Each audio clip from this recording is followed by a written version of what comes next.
Good evening, race fans, and welcome to the show. Tonight, we have a good one here. It is the Long Pond 200 here at Pocono Raceway. We will kick things on off here during practice that we are currently a part of. Then, of course, 5-minute 2-lap qualifying. So, if a driver has an issue on his first lap, they're going to be very, very close on time for lap number 2 because laps here right just under a minute long. So it takes a long way to get around this Pocono Raceway, and it is a tricky place as well, as we will try and get a word with a driver that we missed on the podium with the race replay broadcast. That was the driver of the Ford machine of Jim Ott. So we'll try and grab a quick word with Ott here and see what he has to say from Kentucky, Richmond, and then looking forward to tonight.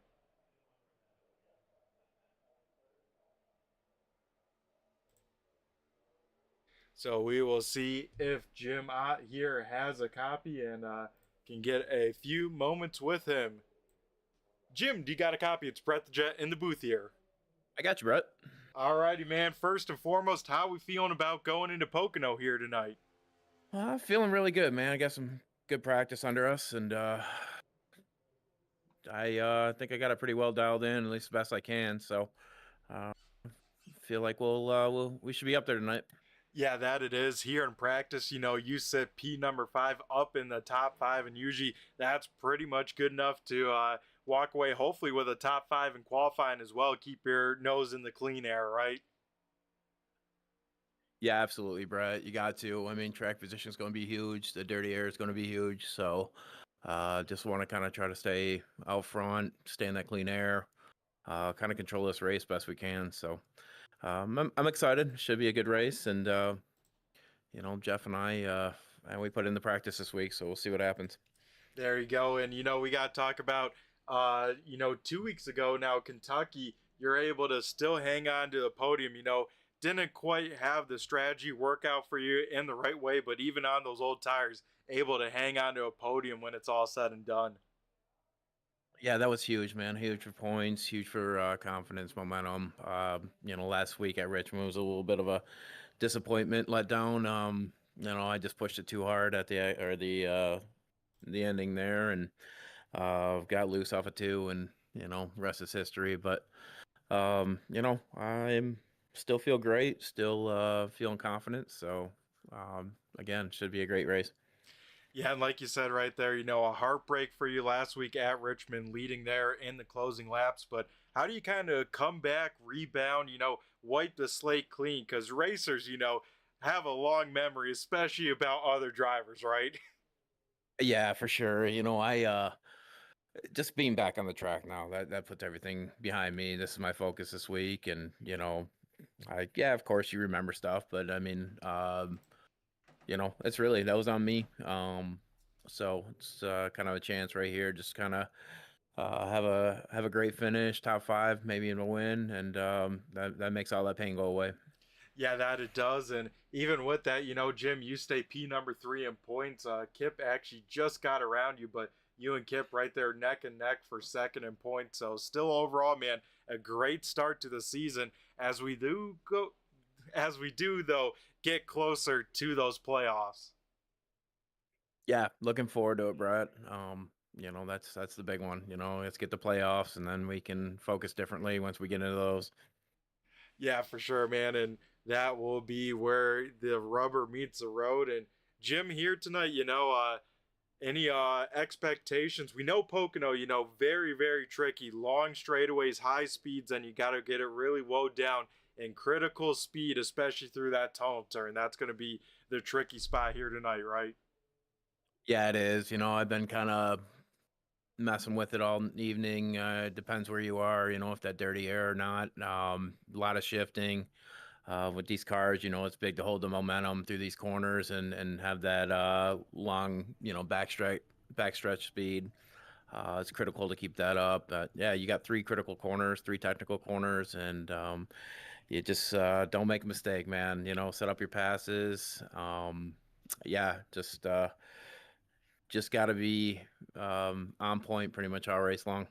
Yeah, that will definitely be the case. And we know this track is a wide track, but those corners very much narrowed down kind of with grip.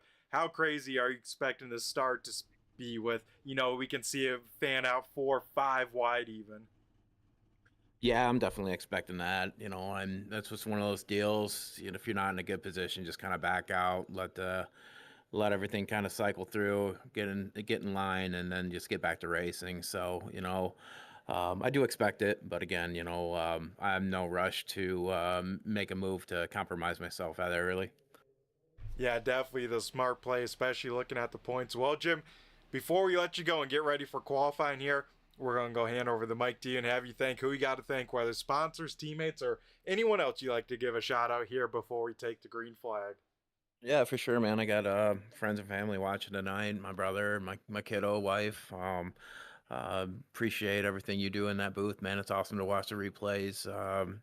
Jeff, my teammate, man, him and I been working great together this season, and the chemistry is definitely building more and more every week. So really appreciate him and just the information that we laid back and forth on each other, and then Rob for putting on this league, man. I love the number count tonight. Looks to be a great field, and looking forward to it. Yeah, that we are as well. And Jim, we appreciate you taking the time to be part of the show that we get to enjoy. So good luck, my man, here in qualifying and the race. All right, brother. Thank you. All right, awesome stuff. That was Jim Ott piloting the number 4 Autos Owners Insurance Machine. So now we'll head down trackside and get ready to head over to qualifying here tonight. And this will, of course, set the starting lineup here. As it looks like we got some cars here rocking and rolling. One of the first, it looks like, is the 21 machine. This is Rob Lowell here in the GStone. Still rocking the pink. I still like it. And Rob here, I think coming into tonight, yeah, losing a few spots. I don't think he was able to make it. Was under the weather, I think, last week at Richmond. So still in the top 15 in points. So still looking good on that front when that playoff reset comes. But we'll see where the 21 machine can put himself here in qualifying, because if I'm not mistaken, Rob has had some pretty good finishes when it's all said and done here at Pocono. So here we go down the long front straightaway. The 21 machine here is on the clock. And you can see just how long this front stretch is. You pretty much drive all the way in just before that first cone on the right is kind of the brake marker into one. Float that thing down in there.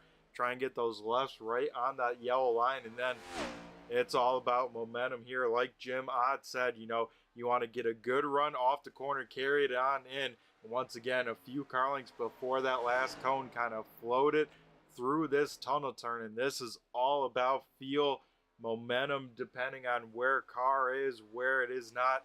And then here, driving in pretty much to that last cone, can enter nice and late, kind of sweep that car down to the bottom side, because you want to make sure you want to get a good run here down this very, very long front straightaway. It looks like Rob Lowell here to the start finish line. We will see where he goes on the time. It looks like just below a 54 second of 53.99 for the 21 machine there on lap number 1.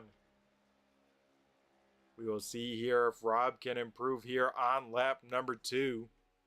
Looks like right now best time coming in with Chris Brown with a 53.71. As it looks like all but about 3 cars out on the track. So that makes about 20 cars here trying to put in a lap here in qualifying. Steve Ritter here with a good lap of 53.58. That will put him on provisional pole for the time being.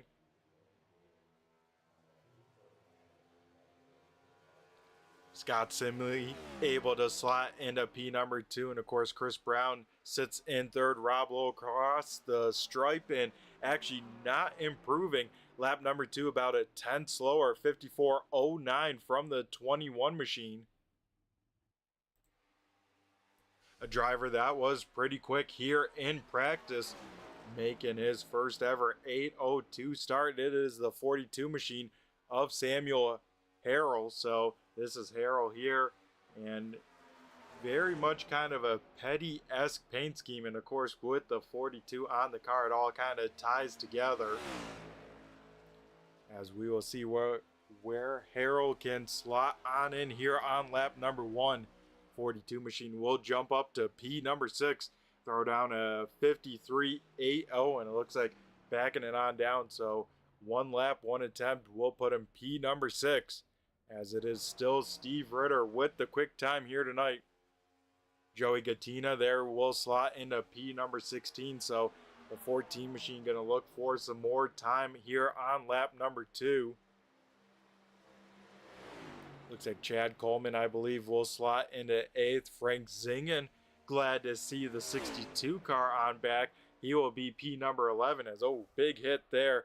Nick Larson will roll out to the racetrack, but I don't think the 2 car will have enough time to make a lap.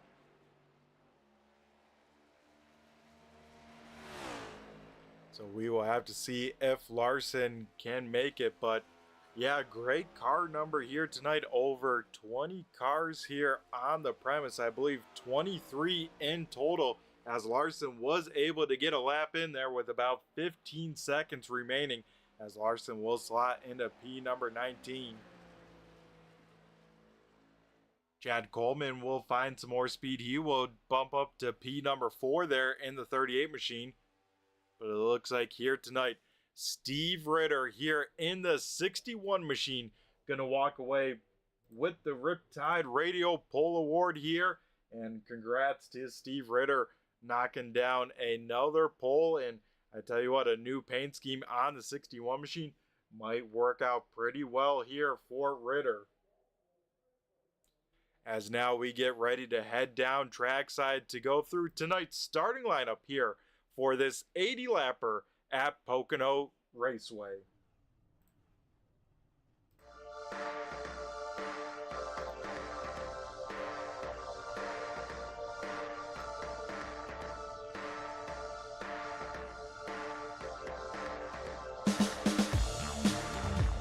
So here we go, folks.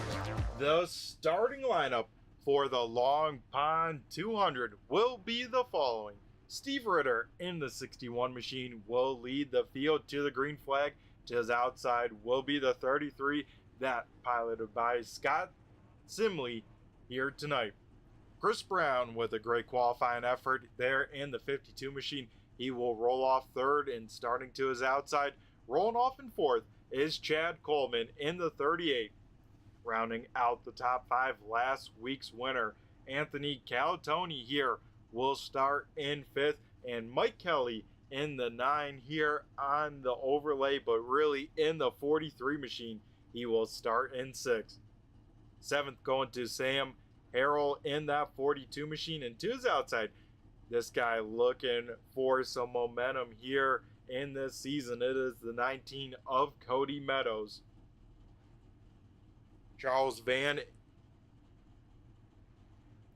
Schaik in the 41 machine here will roll off 9th, and rounding out the top 10 is the 97 machine of Jeff Pogo. Rolling off 11th is Frank Zingen in that 62 machine. Starting in 12th is Johnny Barker in the 6th. Jim Ott there in the 4 machine. He will start pretty deep here in 13th, and Rob Lowell in the 21 machine will roll off 14th. 15th going to Brandon Guerin in the 1. Eli Raposa there in the 46 will start 16th. 17th going to Joey Gattina in the 14 machine. Kip Easley jumped up to 2nd in points. He will start deep in this one in that 8 car. Nick Larson will roll off 19th in that 2 machine, and Ariba Caton in the 30 will start 20th. 21st going to Dan Holcroft there in the 88. Brian Wertman in the 74 will start 22nd. And starting shotgun on the field here tonight will be Kevin Roy in that 77 machine. So that'll do it here for the starting lineup for the Long Pond 200 here.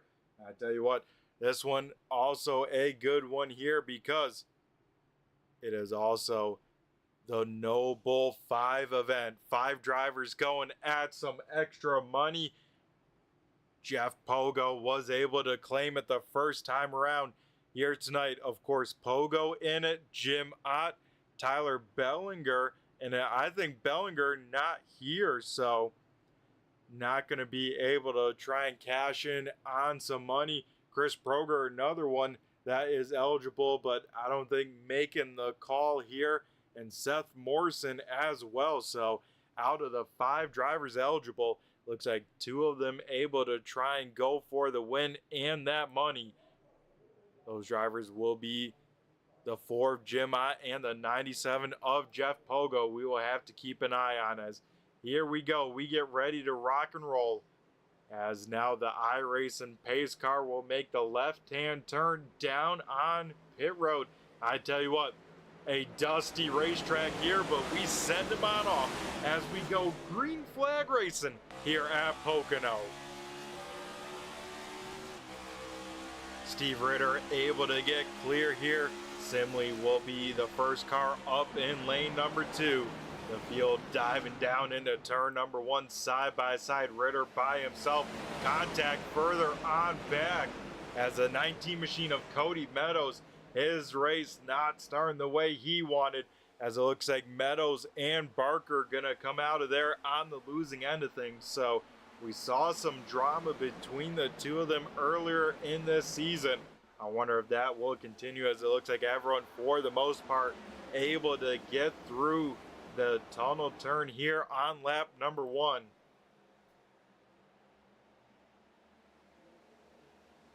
But out in front of the field, Steve Ritter here will lead lap number 1.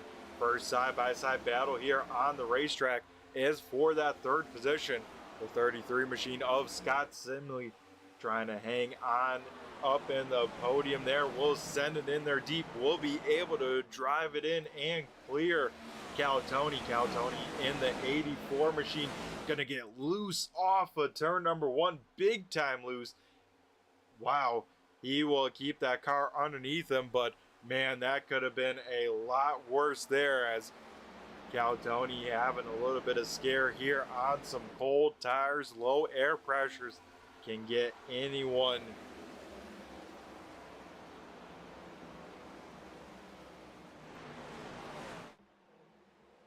Here Jim Ott making his way up through the field.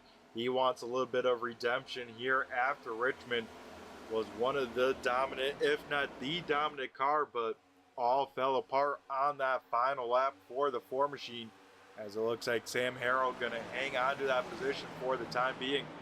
Ott has his teammate Jeff Pogo right behind him. Pogo coming into tonight said, you know what, we feel pretty good about this racetrack here, so keep an eye on this tango of Jim Ott and Jeff Pogo, as once again Jim Ott going to try and go on the offense here. Going to be able to get clear through the tunnel turn, and a nice move there by Ott. That'll put him up into the top 5.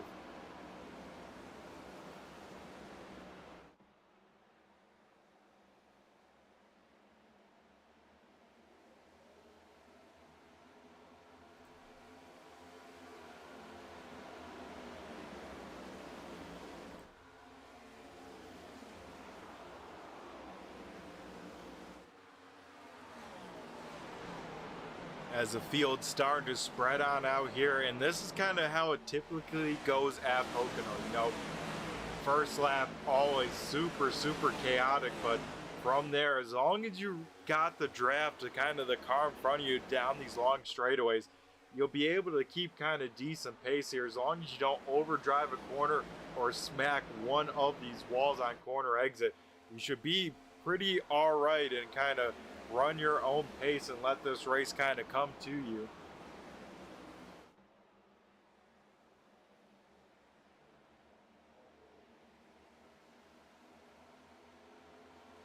As we take a look of kind of a few cars right under a blanket here. Frank Zingen here in that black and red 62 machine, put a lot of pressure on Mike Kelly there in the 43 right in front of him. Then Kelly has Pogo, and then I believe one of Kelly's teammates there, Sam Harrell, there right in front of them as well. As we see Jeff Pogo gonna try and stick a nose to the inside of that 42 machine here, down the short chute into the tunnel turn. Those two gonna navigate the tunnel turn side by side for the time being. Right in front of them, battle for second, as Scott Simley able to get P number 2. Now here comes Chad Coleman there in the Snap-on 38 machine.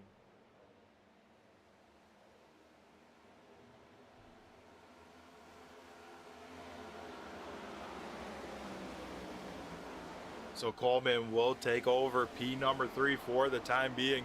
Chris Brown able to hang on to 4th right in front of his teammate Jim Ott, as Ott continues to try and march his way up through the field. Remember, Ott started outside the top 10, and already in these first 6 laps, he is up into that top 5 here for the time being.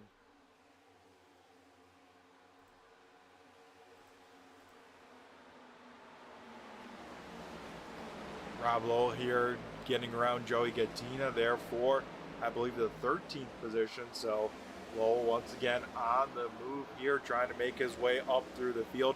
Same with this 8 car of Kip Easley. Easley had a pretty good run last week at Richmond, was able to catapult him to P number 2 in points. So looking to keep some of that momentum here rolling. Remember, Easley started deep in the field all the way in 18th, currently up to 15th at the time being.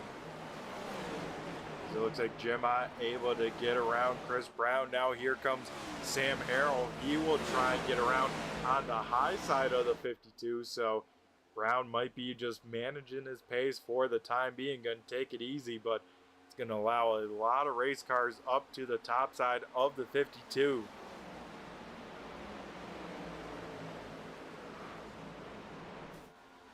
Brown will slot back into 8th as we get a caution on the speedway here, and our first caution involving the 14 machine of Joey Gattina. So we will take a look to see what happened, and it looks like Gattina just will go on around off the nose of Easley. Kip Easley looks like just gives the 14 machine a shot on corner entry into the tunnel turn, and wow, what a violent hit there for Gattina, as he will make heavy contact pretty much head on into the tunnel turn. Let's make sure that everyone was able to get on by. There's Dan Holcroft there in the Mountain Dew 88 machine, just able to sneak on by. Looks like everyone else. Brian Wortman with a big save, and Caton just able to squeak on by. Let's take a look one more time. As Joey Gattina gonna be done for the night there, as that is a massive hit. That is at full speed, and wow. As Joey Gattina there, his night coming to an end here on lap number 8, as we will should be interesting to see if anyone decides to give up some track position, come on down to at least take some fuel. But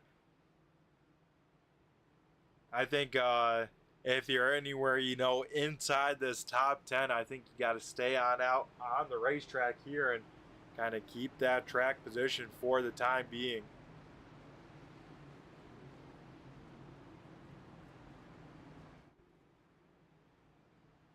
Also, some exciting news here from the 802 camp. That is that they're partnering up with the Sim 500 League and their members as well as their leadership here. So we will get some kind of a cross-pollination, as we see quite a few drivers here from the Sim 500 here making their first ever start in the iRacing 802 League here. As we do see some takers down on pit road for some of that fuel. And it looks like Scott Simley going to be the first to lead them on down. So even some drivers up in the top 10 here and even the top 5 going to come on down, take some fuel in their race cars. And As you can see there from that 43 machine, concrete pit slabs. Gotta be careful of sliding some tires when you come to a stop. This concrete not going to stop the same as the asphalt as the rest of the racetrack. And here we go, kind of half the field coming on down, half the field staying on out. It looks like top 10 not going to come down on pit road. So already some strategy being played here tonight.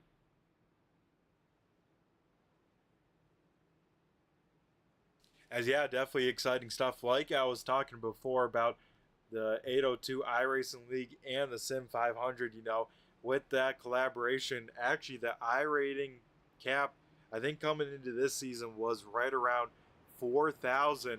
It got raised on up to 5,000 now. So if you're any sort of iRacer looking for some NASCAR style racing and your iRating's under 5K, this might be the place for you. You can take anyone from some seasoned vets, some really fast drivers like we see out here, to anyone learning the ropes, just looking to kind of virtually accomplish their dream of being one of these NASCAR drivers here and get to experience what it's like. And you know, too, of course, always looking for new members.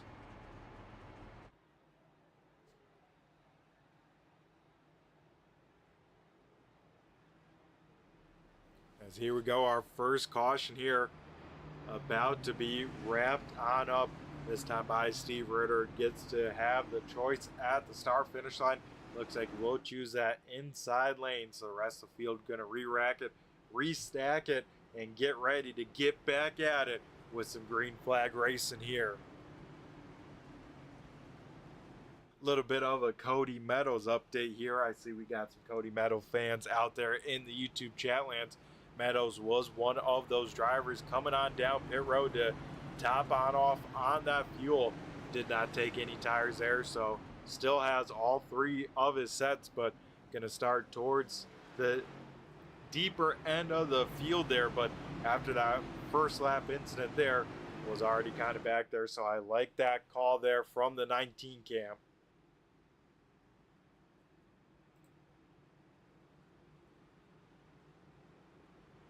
So here we go, out in front. The front row is going to be Steve Ritter, has led all 10 laps so far here tonight, but now starting on the outside of the front row, that'll be the 38 machine of Chad Coleman. Row number 2 being made up of some Huna Gang teammates there, Jim Ott, Jeff Pogo, and then even Chris Brown right there as well. He will start in 5th, and 2's outside, Frank Zingen rolling off in 6th. So that'll make up our first 3 rows here. As Pocono can definitely have some longer-ish cautions, so I know drivers hate to see the caution flag at this racetrack. I'm sure these guys ready to get back to racing here. As here we go, Steve Ritter going to be in control. Chad Coleman to his outside here. The iRacing pace car heads down pit road, and the first restart of the night underway as Steve Ritter goes right in the middle of the restart zone, and we will now make the long track down to turn number 1. 3 wide here, deeper in the field. How will this work on out? Out in front, Steve Ritter able to walk away with the race lead, able to keep that there. As contact, one car goes on around. It looks like it is the 30 machine of Reba Caton will go on around. It looks like Dan Holcroft around, same with Eli Raposa. So quite a few cars involved in this one. As old Darrell Waltrip once said, cautions breed cautions, as we get our second caution of the evening, and we will try and take a look there. Looks like the 30 machine and I think the 42 will make some contact, and then further down low, Dan Holcroft and Eli Raposa both kind of bouncing on the apron, actually bottoming out their race cars and actually sending them across the racetrack. So here is the contact between Harrell and Caton. That will send the 30 machine on around. And then kind of the secondary incident, keep an eye kind of on the right side of your screen. You'll see that Mountain Dew and that white 46 shoot on down there. And then they'll go over some bumps right about there. You can see the 88 fully off the ground. And then after that, those cars will shoot on right. Actually, Johnny Barker will get a piece of the inside wall. And then you can see Holcraft big time into the outside wall. Raposa going to lock it on down. Not hit it as hard, but still going to have a little bit of right front damage there on that 46 machine. So the first incident of the night, knocking out Joey Gattina, one car incident. This one collecting about 3 or 4 cars when it's all said and done.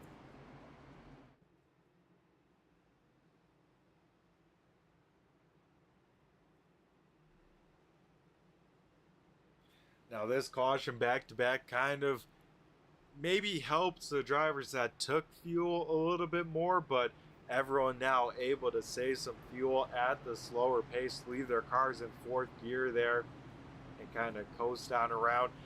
I would have to believe anyone coming down on pit road at this point will be just to get some damage repaired, because if you were to come on down, you know, you would have already done it that last caution there to top on off.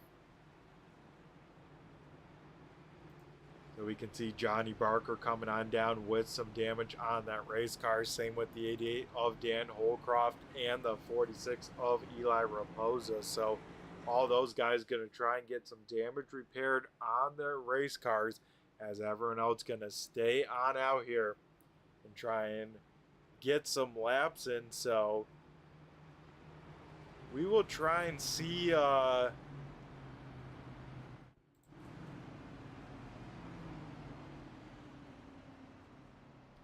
we're going to maybe try and get a word here with Dan Holcroft. You know, not really involved with the initial incident, but of course involved a little bit later. So we're going to try and get a word with him, see what he kind of felt and how much it caught him off guard, as we'll try and get a word with Dan Holcroft here.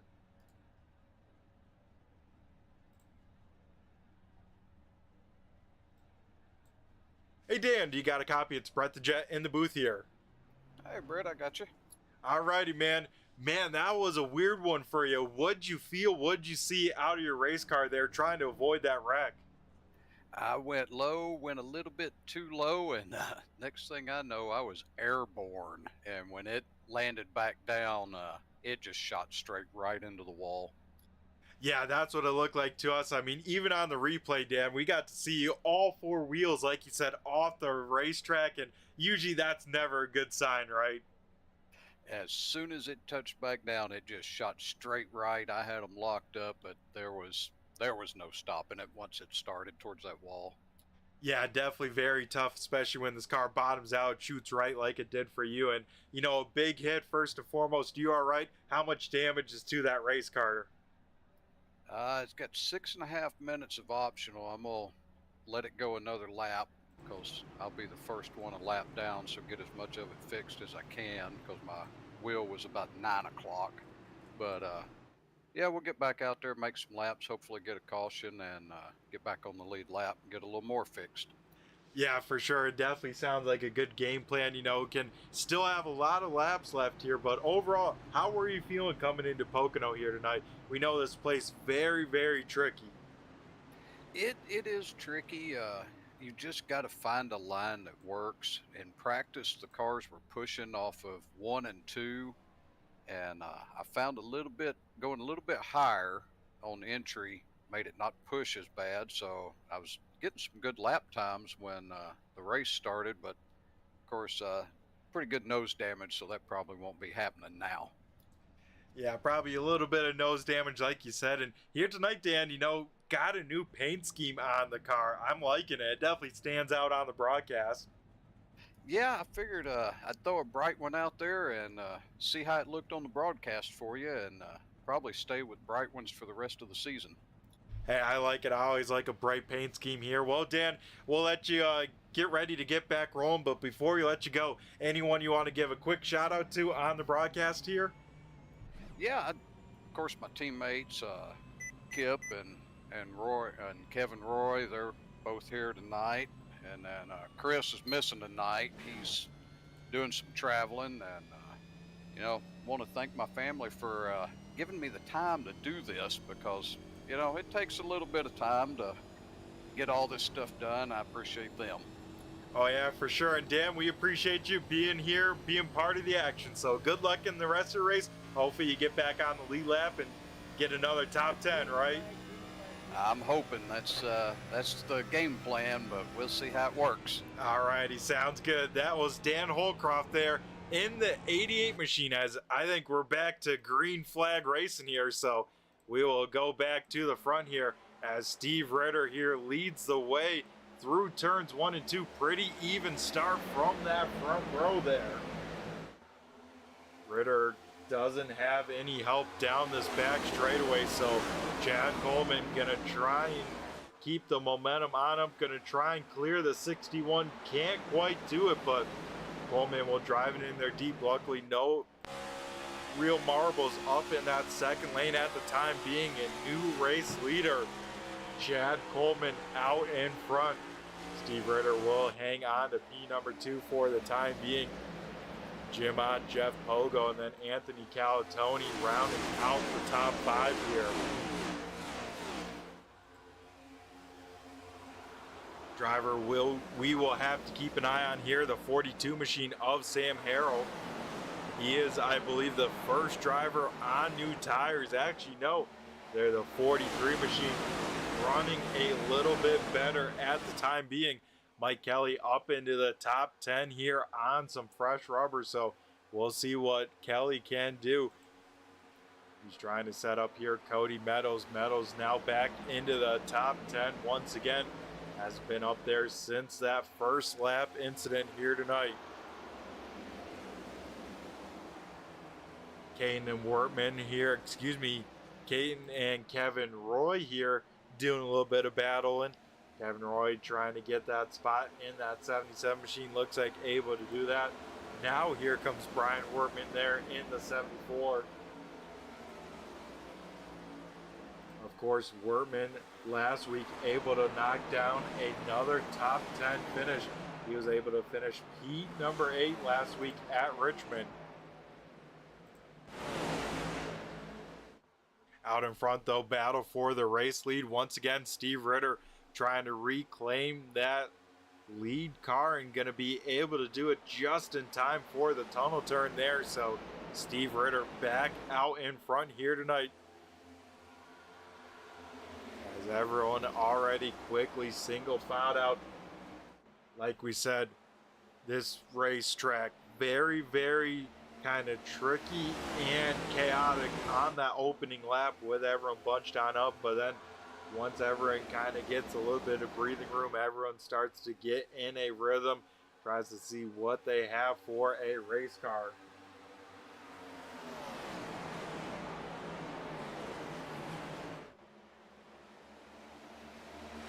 As yeah, Chris, sorry to hear about that for you. Just chatting with your teammate there, Dan, and yeah, it sounds like you had some traveling to do, so we look forward to seeing that 7 machine back out on track here next week for sure. And yeah, like you said, some new colors, a new sponsorship on that race car. That's some exciting stuff there from the 7 camp.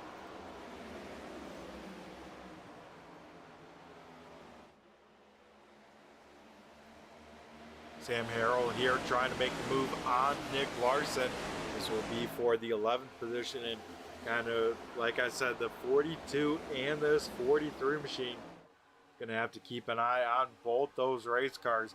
Both those cars taking some tires on lap number 10. We'll see how it works out for them. They are hoping it goes for a long green flag run, as man, Frank Zingen right on the back bumper of Chris Brown there.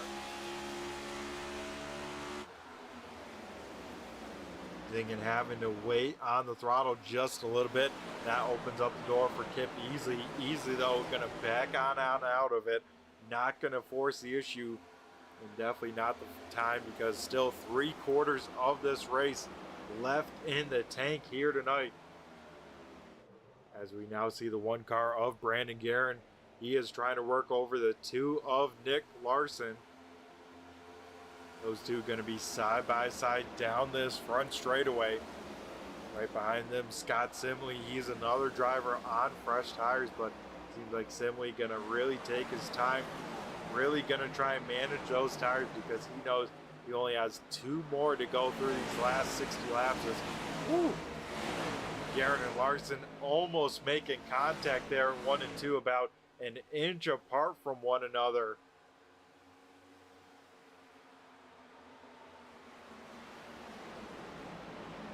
As now Simley going to have some momentum up in lane number 2, going to get to the outside of Brandon Guerin. Right behind them, Rob Lowell sits there as well.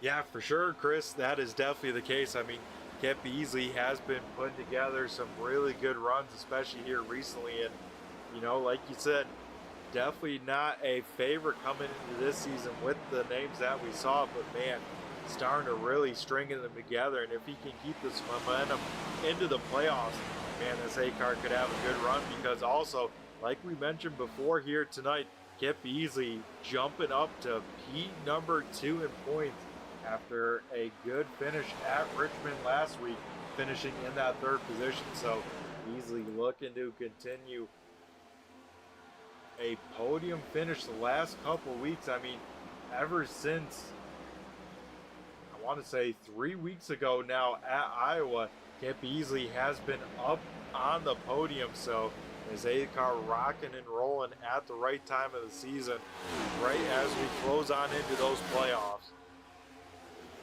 Battle for the race lead. Once again, Chad Coleman, this time on the bottom side, going to try and get around our race leader, Steve Ritter. Those two will go side by side. Coleman going to get a little bit tight at the apex. Going to chase Ritter on up. They will make contact there off of turn number 1. Now 3 wide as Jim Ott, Jeff Pogo have the momentum. Wow, contact there for the race lead. And Chad Coleman going to lose the race lead. Same with Steve Ritter. They might lose even the top 5, as well as Jeff Pogo going to try and work to the outside of Coleman. And here comes Anthony Calatoni. Calatoni with a Giants paint scheme on that 84 machine. New paint scheme, number change, and Calatoni right there as well, looking to go 2 in a row after picking up the win last week at Richmond.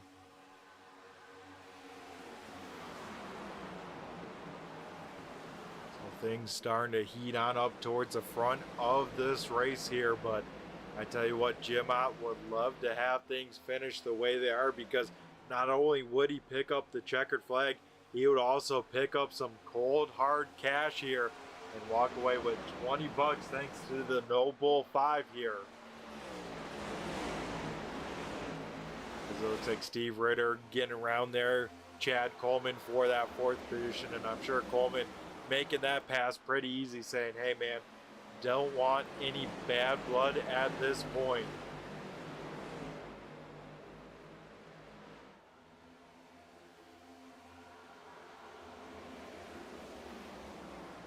Guys in the back half of the top 10 here starting to catch the mid half of the top 10, as Kip Beasley trying to work over Frank Zingen, Cody Meadows in there, as well as Mike Kelly and Sam Harrell.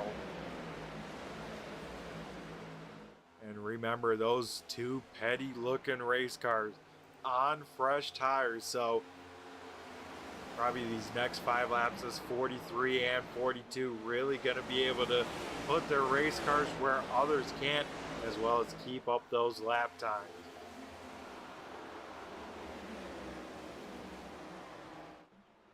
As yeah, that's a bummer, Chris. Yeah, with kind of being out of the playoffs. But, you know, just like a lot of these guys that will miss the playoffs, like you mentioned, you know, work with your teammates, try and set them up as well as you can, as well as, you know, always be chasing those checkered flags, because it's always a great time, no matter if you're in for a championship or just having fun, to walk away up on the podium or with a checkered flag. Man, that's always a great night.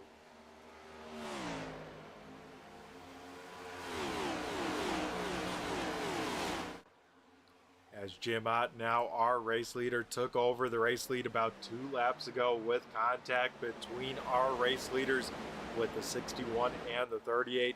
Jeff Pogo running in P number 2. Anthony Calatoni now up into the podium spots in 3rd. Ritter hanging on to 4th. Chad Coleman in 5th. And we get some side-by-side racing action here as Cody Meadows under fire and Kip Beasley still trying to work over that 62 machine. Still can't quite get on around him.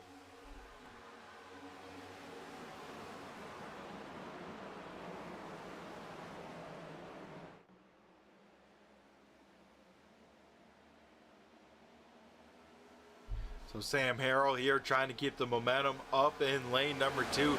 Going to be able to get to the outside of Meadows there. Remember that 42 machine having fresher tires than the 19. So as old man almost contact there into that tunnel turn. Harrell will make it way up the racetrack, but will keep Meadows at bay for the time being. As Meadows will sail it in there deep on the top side, going to try and get that car to cut exit on the low end of the speedway, and he gets a good run. Could set up this 42 machine as he will be right in the draft. It looks like Meadows going to take a peek to the inside. Arrow going to throw the block. Meadows to the top side as those two will go door number to door number into turn number 1. Arrow will get tight. That will move Meadows up the racetrack, and man, an intense battle here for 10th on the racetrack. Look at these guys kind of side drafting and almost door banging.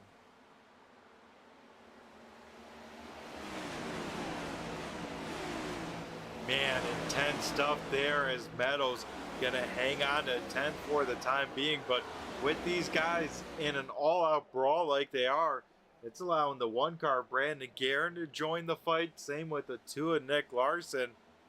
And look at this, Scott Smithley.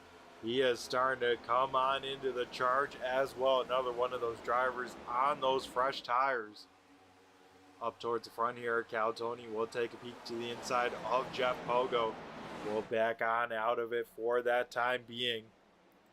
An interesting call. We see our first taker down on green flag pit stops. Rob Lowell here, Steve Ritter on pit road. But yeah, also the 21 machine of Rob Lowell. He has been down there quite some time, so it looks like a lot of right front damage to that 21 machine. So looks like his night may be undone. It looks like we actually do have him down here in the infield care center. So we will try and grab a quick word with the driver of the 21 machine here.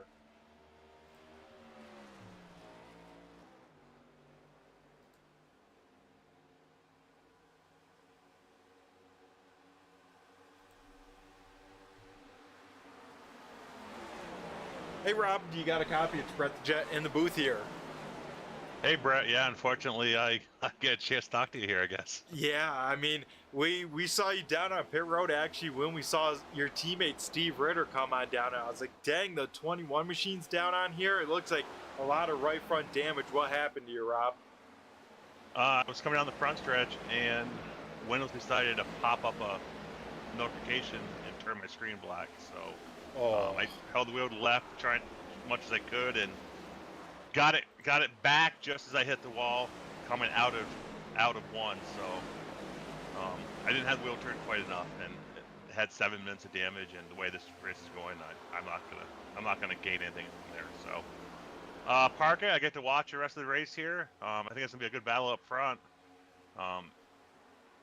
Jeff was my pick this week on the podcast because I feel like he's kind of got a statement to make that we might have raised the irate cap this week, but he's the defending champion. Him and Jim have been fast all year. So but watching my time in the scoring here, I think Calatoni, Coleman, Brown, it looks like they might have saved a little bit because the last 5 lap average they've started to pick it up a little bit on the front too. So looks like Calatoni and Coleman are like a 54.0 average the last 5 laps, and Jim and Jeff are down to 4.1. So gonna be a lot of strategy here. You saw Ritter pit. I think he's gonna try to 2-stop it here, and I got a feeling these other guys are going to try to one-stop it, knowing the tire drop-off is. But right now we haven't seen that tire drop-off, so Yeah, be interesting. Yeah, that we haven't. Pace still looking pretty good on some race cars, and like you said, here we go, battle for second, Cal Tony and Jeff Pogo. And Rob, do you know about how long a driver can make it on fuel here tonight?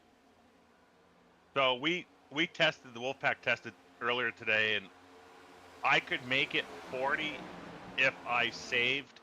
The problem was I gave up 5-6 seconds to Johnny and Steve trying to do that. And then we were seeing about a 1.5 second tire drop off over 40 laps. What they would make up, we gamed it out, and Steve did the 27 and 56, and it was to his advantage. So it should be interesting. The caution kind of throws a little kink in there. I think you're going to have a lot of guys going to try to one-stop it. And if the tire drop-off we're seeing here in lap 32, the one-stop might work. There's not as much as we were earlier. I think the 10 degrees difference in what you tested at, if you use the test session from the session to now, might be the difference in that strategy not working. Yeah, it definitely could be the case here, as it seems like, yeah, no one really saving fuel here. It seems like everyone still trying to be on the move and pushing these cars, like we said before, with these lap times that they're currently running. Yeah, there's a car I think you're going to want to watch is both the 42 and I think Simley. They both took tires in lap 8, and if they one stop from here, they may have the advantage here. Boy, it's going to be fun to watch, isn't it? Yeah, that it is. A lot to shake on out and a lot to try and see what will happen. And yeah, it's going to be really good to watch. Rob, glad to hear that you're feeling a little bit better. Of course, last week, feeling down and out, missing Richmond, but here tonight, sadly not the result you wanted. Hopefully feeling a lot better. Yeah, I am. Last week just had the crud, had the fluid. Feeling better. I'm just really excited for the direction the league's moving. We've raised the competition bar. You're going to see more cars, closer racing. It's going to be really good. It's going to challenge some of our drivers. Oh, yeah, for sure. And make everyone better. Yeah, for sure. And I mentioned a little bit on the broadcast that partnership now with the Sim 500. So I'm sure if there's anything else you want to mention about it, I mentioned the iRating cap with that increasing to 5,000, as well as, a lot of new names, new faces making their first ever start here tonight with the 802 iRacing. Yeah, and part of that was, I don't know if you touched on it or not, they run a limited truck series that has an iRating cap of 3,000, and part of the collaboration was they opened that up to all of our members that are below 3,000 iRating to go race on Thursday night with them. So it gives them a chance to go race with guys around their iRating, but it also gives them a chance to race against guys here on Sunday nights that have more experience and more knowledge. And I'm a firm believer that by challenging yourself and running with those guys, you learn. It forces you to work on your racecraft, work on your driving. You learn by watching them. This is a case of a rise of Todd raises all boats, and it's going to help our leagues and help our drivers. I'm excited, Brett. I'm super excited for this. Yeah, same with me, man. And like you said, Rob, I always am a firm believer of that as well, that, if you want to be some of the best and really get better, you got to race with drivers that are that top notch, right? Absolutely. I've been working on race cars for 30 plus years up here in the Northeast and down in Florida in the wintertime at New Smyrna and at Volusia, and I'm a firm believer in, if you're a big fish in a little pond, you're stunting your own growth. You want to be that little fish in a big pond that grows into his own tank size. It's you have to get out there and you have to challenge yourself, or else you become stagnant. Yeah, for sure. Definitely the case. And, last year around, in a few months coming, we got to actually see that 15 GStone machine down in Volusia. Do you guys have any exciting plans that could be announced yet? Or how was your season recap from this last season as well? Yeah, we go back down in January.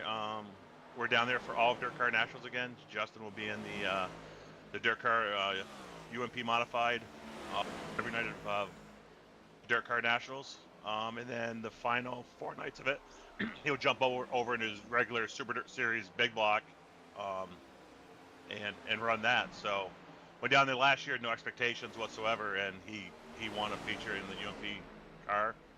Got himself his first Gator down there, his little Gator, and now we need to go down there and get one with the big block. Yeah, it's definitely very exciting to watch. We'll definitely be room for Justin as well. And Rob, we'll let you go chat up with your teammates here in a second, but real quick before we let you go, my man, anyone you want to give a shout out to on the broadcast here? I just want to give a shout out to all my sponsors, GStone Motors, GStone Commercial, Gardner's Trade and Post, Make It Shine, Detailing, GStone Motorsports, and I want to give a shout out to Jeff Barefoot and Riptide Radio. We miss you, Jeff. Looking forward to the day you return.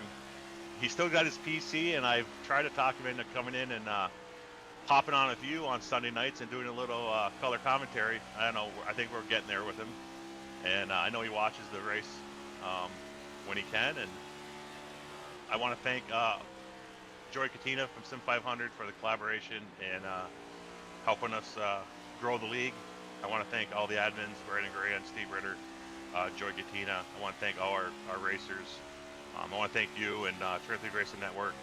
I also want to give a shout out to Roger Muth over on the dirt side that does the GStone Motors 358 modified series on Tuesday night on Turn 3. Yeah, definitely awesome stuff. And yeah, I look forward to the day that we see the 9 machine return on back track. Always a great time seeing that car out on the speedway. But Rob, we appreciate you taking some time here to chat with us. And yeah, hopefully next week have a little bit more luck on your side and no Windows updates, right? Yeah, and hey, you got a battle for the lead out there. Yeah, that we do. So we'll let you get back to it. Thanks again, Rob. See you, Brett. Alrighty, folks, that was the driver of the 21 machine, Rob Lowell, as we have a new race leader, Anthony Calatoni, going to take over the point and going to lead here on lap 38. So Calatoni able to run down Jim Ott, get on around him here. And that happens right before this cycle of green flag pit stops. I have a feeling with the caution, you know, driver's going to try and make it to right around lap 45. As some of those new tires starting to come into the fold here. Mike Kelly here in this 43 machine. He is up to the top 5, has run down our race leader, so he could be sitting in a really, really good spot. Because one, he can go about 8 laps longer than the cars in front of him. He also has some fresher rubber as well, so been able to keep that pace on up. And Mike Kelly looking really, really sporty as once again Jeff Pogo, Chad Coleman battling it on out for that 3rd position.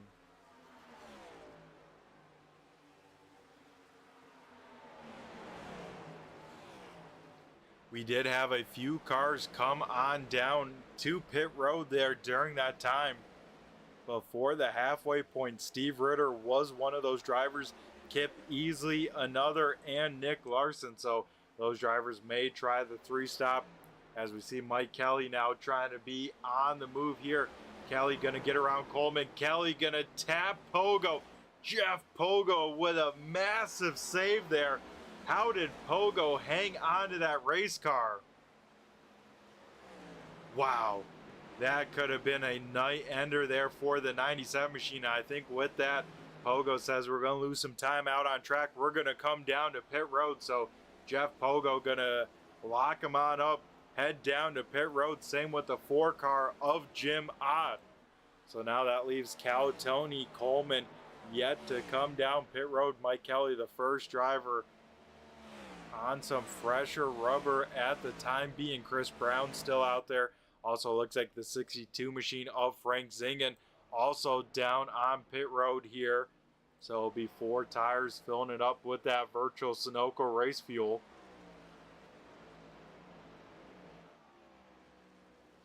But Anthony Calatoni picking up the win last week at Richmond. Led only 1 lap, and it was the most important lap there, that final lap. And Calatoni looking to head back to victory lane though with a new paint scheme, new number on that race car.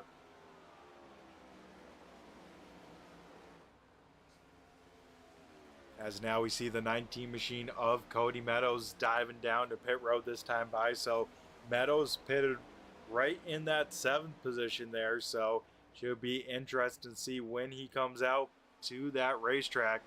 As we see Jeff Pogo back on out there. He is battling with Kip Easley for position. As I think with cars getting spread on out, let's pull up the track map on the right side of your screen. So currently looking at Jeff Pogo here in this 97 machine. Pogo just coming off of turn number 4. Whereas our leader just going into turn number kind of 3 or 4, you know. It always is interesting to see what kind of corner numbers people give. But here we go. Race leader Anthony Calatoni down to pit road.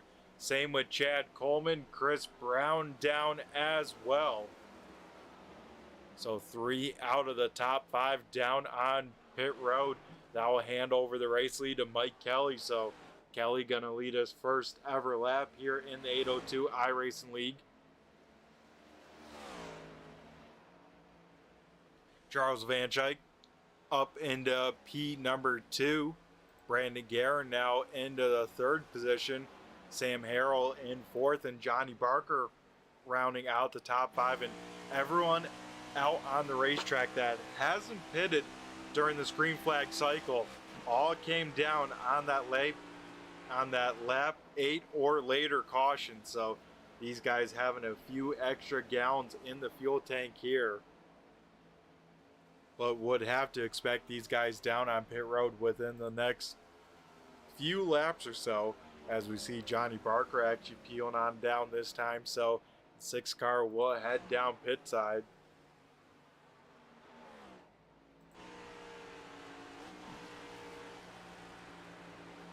Brandon Guerin and Sam Harrell here side by side. This is battle for that 3rd position. It's Guerin right up to that outside wall, almost gets a piece of it, but man, there couldn't have been more than about 2 inches between that one car and that outside wall. I think Harrell will get the position for the time being. As when it all cycles on out, Steve Ritter gonna lead the pack here with the drivers that did come down pit road here. So Ritter just going into turn number 1. Calatoni, you can see about 10 car lengths back, but Calatoni about 20 lap fresher tires. Jim out right there as well. So that is a battle we got to keep an eye on, Calatoni and Ott.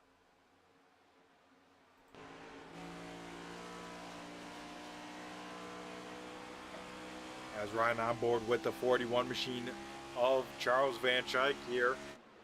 And haven't talked too much about him tonight. This 41 machine has been pretty quiet but pretty steady. Has been right around the top 10 all night long, and took the alternate strategy pitting on lap 8 and 13. So this 41 going to have a lot of fuel in it, but still about, 3.5 seconds back from Mike Kelly.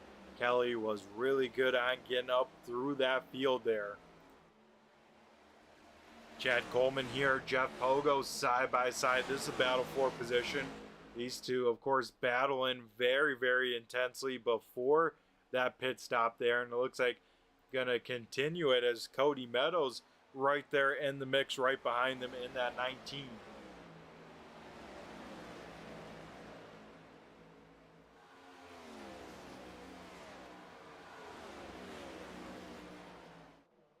So it looks like Pogo will hold on to it for the time being, as taking a look at these cars that have yet to pit here.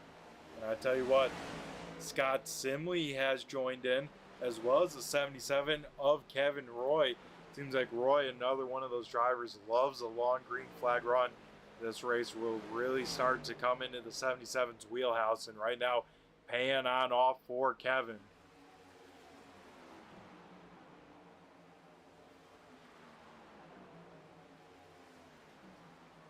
Brandon Guerin going to try and put a little bit of block on Simley there going into turn number 1. So the one car going to hang on to the position for the time being. But Simley has been about 2/10 quicker the last couple laps, so this 33 machine should be able to get on by as they will go side by side here through the short chute. Into the tunnel turn they will go. Simley down low, Guerin up top.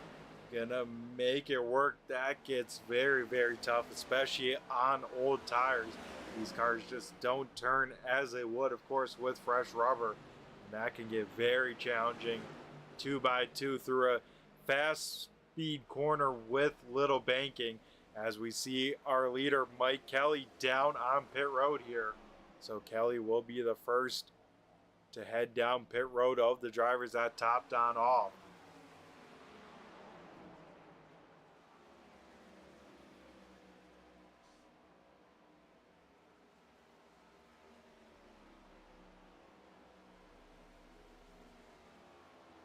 So that will hand over the race lead here to Charles Van Schaik. First ever laps led for the 41 machine as well here. So we'll have to see when Charles decides to come on down, probably within the next 2 laps or so, as we see Mike Kelly now rolling onto the speedway. But you can see Steve Ritter already going on by. That first pack already gone and away, and it looks like Kelly gonna slot on behind that first pack, but in front of Johnny Barker here.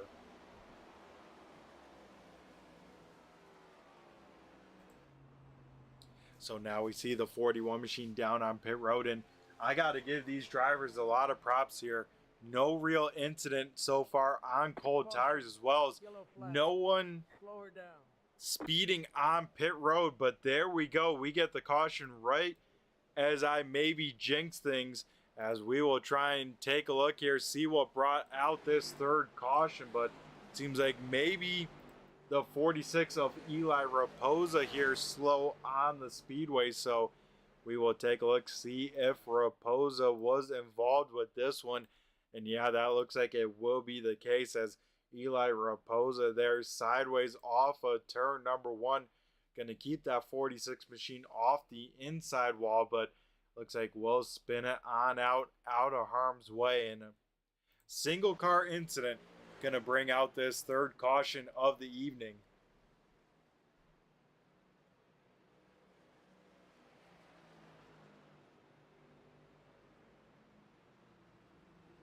So with this track being as large as it is, no one really trapped a lap down. I think Dan Holcroft going to get the lucky dog with Raposa being involved in that one, as I think Holcroft may have called it a night. So the 88 may be having some other issues as well, as it looks like his night done and over with. So like I was saying, with this track being as big as it is, no one got caught a lap down even with the pit cycle. So Sam Harrell, Scott Simley, Kevin Roy, Brandon Guerin, Brian Wertman, all going to be able to pit here under caution. But the bummer will be they will have to restart behind all the other cars with those tires. But the one guy this caution probably not helping the most is the 61 of Steve Ritter. Ritter trying to stop it here, and last pitted on 27, so I'd have to think the 61 going to be coming down on pit road this time as well. The question becomes if you're like to Jimod, Jeff Pogo, just cutting it on lap 40. Do you come down pit road to top off on fuel? Going to be some tough choices to make here. Because here with them coming down pit road, it will only leave about 30 laps left in this one. And yeah, it looks like everyone coming down to pit road. It's going to be a busy pit road here on lap 50. Sam Harrell will lead the way down on pit road, and here we go.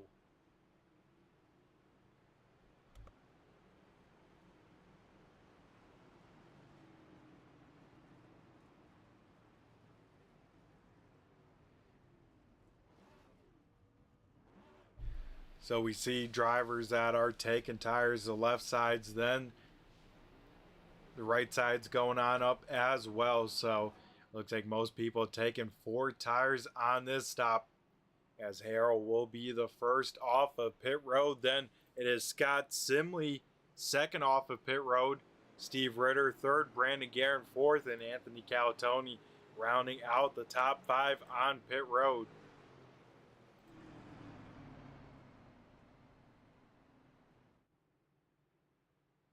So it looks like Jim Ott, Jeff Pogo going to stay on out. Same with their teammate of Chris Brown.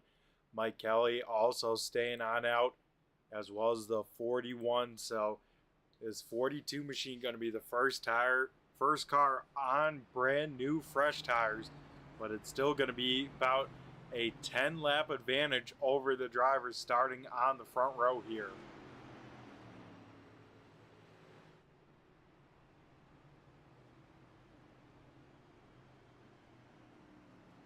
So gonna make for a very, very interesting race to the end. If we get a caution, probably next 10 laps to the end, we'll probably see everyone come on down once again. If they have one more set, gonna take probably their final set. If not, maybe have one more even on top of that. But because like the likes of our race leader, Jim Ott, Jeff Pogo, they still have 2 sets of tires over the wall for them. As here we go, Jim Ott going to choose the inside lane, as the rest of the field going to re-rack it, restack it, and double it on up here for restart number 3 of the Long Pond 200 at Pocono Raceway.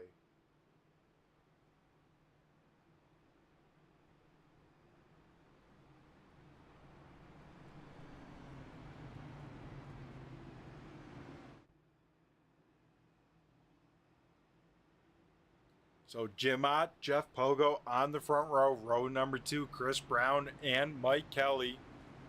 Row number 3, Charles Van Schaik, as well as Sam Harold, who is on fresh tires here. So keep an eye on that blue and red 42 machine. See what he can do here on this start.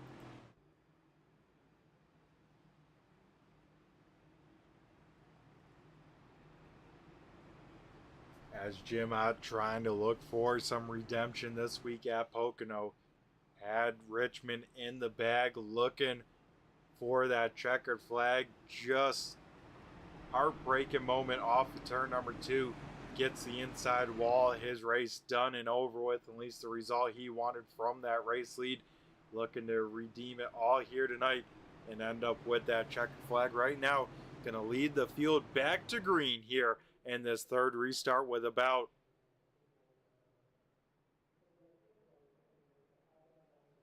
just over a 25 lap shootout here left in this one. So already getting close to the countdown clock, but here we go.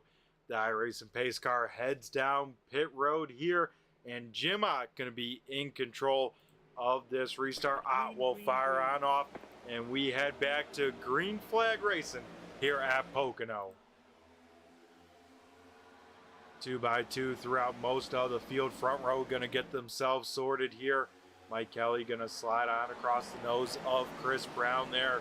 Kelly will take a peek to the inside of Jeff Pogo, as everyone else going to mostly safely make it on through turn number 1. Here's where it can get hectic though, through the tunnel turn here, 2x2. A lot of dirty air if you're the likes of Scott Simley here, who we ride on board with. Simley couldn't quite go up to the wall there on corner exit because he had the 19 machine of Cody Meadows up there. So Meadows once again looking for some momentum, looking for some reboundness in this season.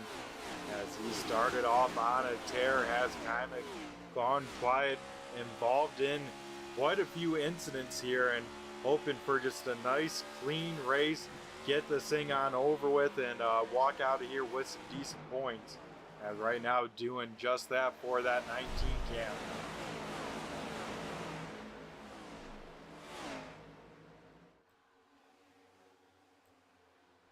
Out in front though, Jim Ott leads the way over Jeff Pogo in second. Mike Kelly hanging on to third. Those three starting to check out from the rest of the field just a little bit. Chris Brown in 4th and Sam Harrell on those fresh tires. He is up into 5th.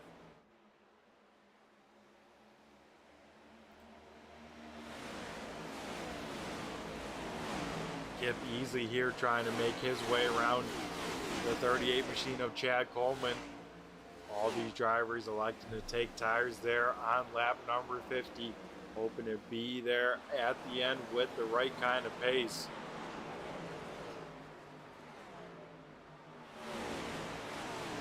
As it looks like Coleman gonna hang on to the spot at least for the time being.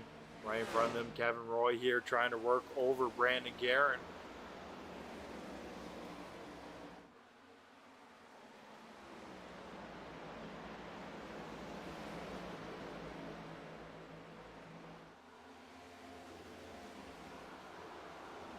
Here we go, Chad Coleman now to the inside of Kevin Roy. Wow, Coleman able to drive it in there deep. Will he be able to make that car both stick and turn? It looks like, yes, he can for the time being. Gonna slot right behind that one car there, try and get the run. Here comes now Kevin Roy with the momentum. He will take a peek to the inside there. Cody Meadows on the move though. He went from 9th now maybe up to 7th. As Meadows and Calatoni will just lean on each other on corner exit there. No harm, no foul though between the 19 and the 84. And with that, you can see Meadows just having to be a little bit timid on the throttle. Can lose some time there as the 41 able to get on back by. And now here comes the 33 machine of Simley, going to try and get around Meadows. So this racetrack really rewards you kind of driving strategically both on the attack and defense. As out in front, Jim Ott will take us on over to the countdown clock. One car out of sorts on the front straightaway. That is the 46 machine of Eli Raposa. Remember Raposa earlier in the race having damage. I'm sure that car just hasn't driven the same since. We'll take Raposa. We'll call it a night. Will be our 4th retiree here from Pocono.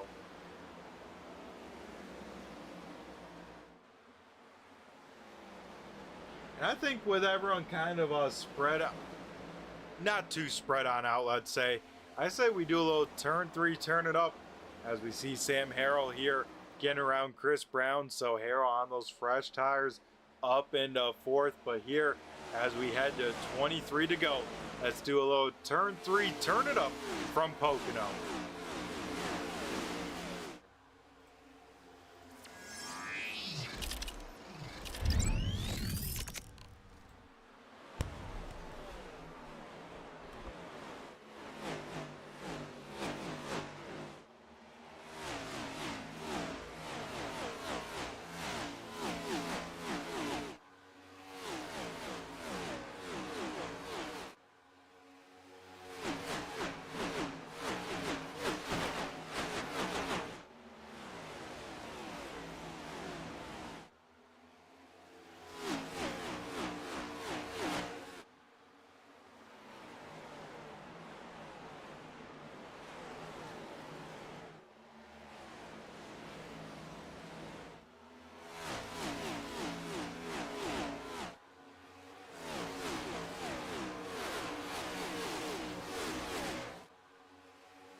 And that, folks, right there gives you a little bit of the sense of speed here at the Pocono Raceway. I mean, these cars are flying. By the time they get into turn number 1, 190 plus miles an hour before you got to get hard on the brakes right here, kind of float it on in, let the car dip on down, and then enter in the bank, and then trying to roll back into the throttle as soon as possible for these long straightaways here. As man, I tell you what, Chris, you're on a move here. It sounds like you're my pit reporter here, able to check in there with his teammates. And it sounds like, yeah, you said they're in good spirits there. 4 tires full on fuel, and I tell you what, they're looking pretty good here. Kevin Roy just outside of the top 10. Same with Kip Easley here.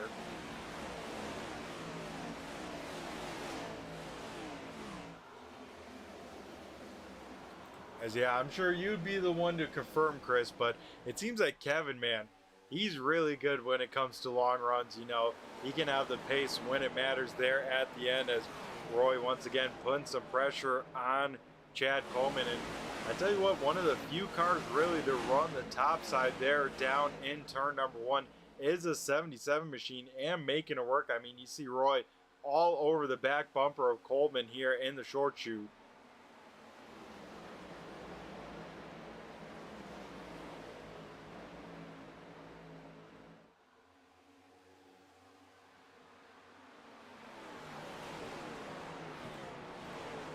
So Sam Harrell was able to get up to 4th, now kind of matching the times of the cars in front of him. This time by Jim Ott will now see inside of 20 laps to go. As this time by we click on over now to 19. As the battle for position right in the cusp of the top 10. Getting intense here. Cody Meadows, Scott Simley, Steve Ritter, Brandon Guerin, all in a tussle here, as we ride on board for a second with Steve Ritter there. Also, yeah, I don't know what happens there with the camera off of turn number 1. I think one of the cameras here in this kind of camera pack may be outside the track or not liking something, because every now and then it'll flip to that like that, and we get to see almost kind of what I call a waterfall here at Pocono. But Ritter able to get around Simley there. Now here comes Chad Coleman, able to at least hold off Brandon Guerin right there in the 1 car as well. Here comes the 41 taking heat to the inside. Those two side by side into turn number 1 for the time being. Kevin Roy once again with that Kevin Roy line into turn number 1. Trying to make a move on the 41. Couldn't quite have the momentum, as the 41 does get some of that draft there. And you can see the draft matters a lot. Anything aero here in these next gen cars, especially at Pocono, really matters, whether side draft, bump drafting as we see, or dirty air. It all takes a big time toll, and I think that's kind of how Jim Ott and Jeff Pogo can hang on to the lead, because even though they are at a tire disadvantage, they have the clean air out in front here tonight. Calatoni right on the back bumper of Chris Brown. Brown almost into the back there of the 42 machine. Both those cars washing on up, but Calatoni going to try and take advantage of the situation. Those two going to go side by side into the tunnel turn here.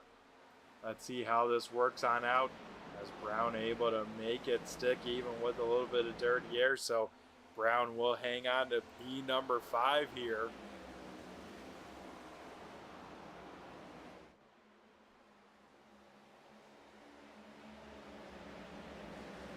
Yeah, that's definitely the case, Chris. You know, Kevin definitely has that long run, solid pace there. And, you know, yeah, when it comes time, when that checkered flag falls, it always seems like Kevin right around, if not inside that top 10. And that's all you got to do to make it in the end, especially through those playoffs. I mean, coming into tonight, let me double check the points here. And yeah, he sits just outside of the cutoff in 19th, but quite a few drivers in front of him not making the call here. So Kevin Roy, as long as he shows on up, especially with some top 10 finishes, he could be inside these playoffs when it comes time. And Let me double check because it's starting to get close here, folks.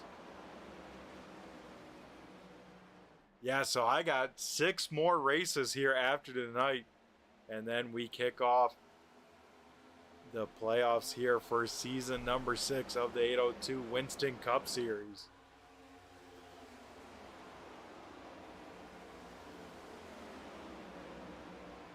So Roy was able to get around that 41 machine. That moves him up into 12. Now trying to set his sights on the 1 car of Brandon Guerin. And I'd say let's ride on board with Simley here, looking back at that battle between Roy and Guerin. You can see Roy in that purple car, Guerin there in that black number 1. You can see 2 different kind of driving styles into the tunnel. So Guerin much deeper into the corner there, but you can see maybe lose a little bit of run, whereas Roy here in these long sweeping turns drives it in there deep, keeps that momentum on up, but has to go the lot longer distance. But then when it comes to these straightaways, you can see right there, dirty air, the draft kind of stalling people out, but man, everyone's trying to take any sort of advantage what they can here.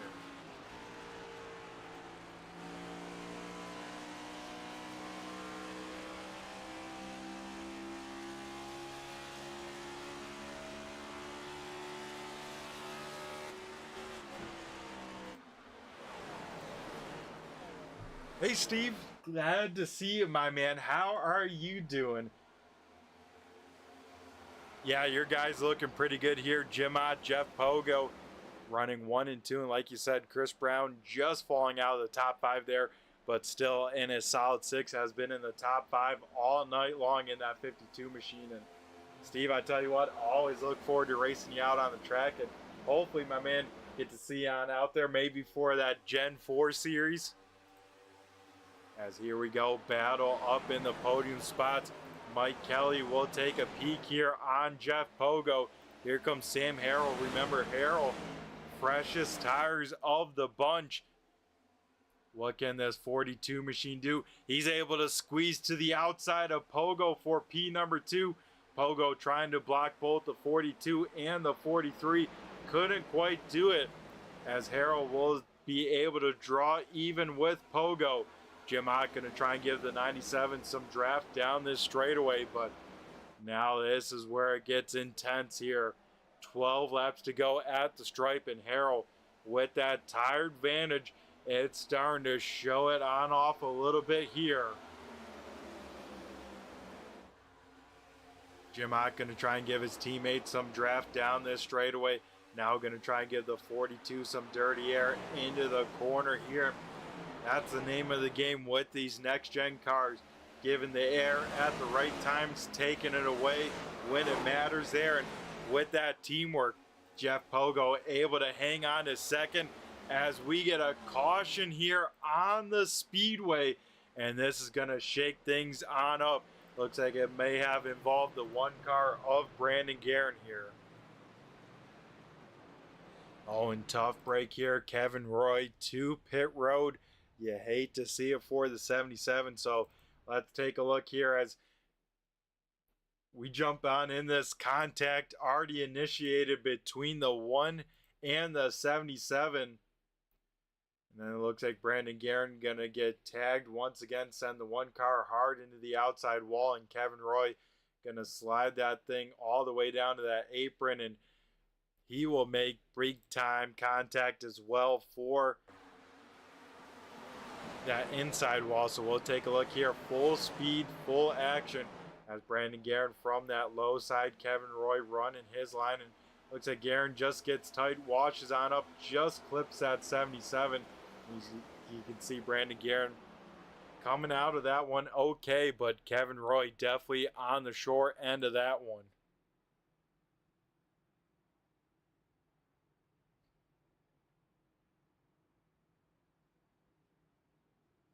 So tough break there as both those guys just battling for the 11th position. Kevin Roy going to be, I think, the 6th retired driver here tonight. Looks like Frank Zingen, another one of those drivers, retiring here. And I think Kevin Roy going to be the newest victim of that. Looks like Roy will end up, I think, 18th all said and done. And if there are some guys maybe hoping for a caution, it may have been these race leaders. I mean, Jeff Pogo starting to feel all sorts of pressure. This could go on away because with 10 to go, if anyone, and I think everyone in the field has a set of tires, everyone's going to be down on pit road here. As yeah, definitely, Chris, that's definitely going to be a broken axle and a lot of damage at rear control arms, you know, probably going to be shattered on that race car, and a tough break for Roy because, like we said, able to make a line work that we haven't really seen anyone else up there do, and he was rolling pretty good. As here we go under our fourth caution, 10 laps to go, and the whole field down on pit road. It is now the money stop here at Pocono, who will win the very important race off of pit road here.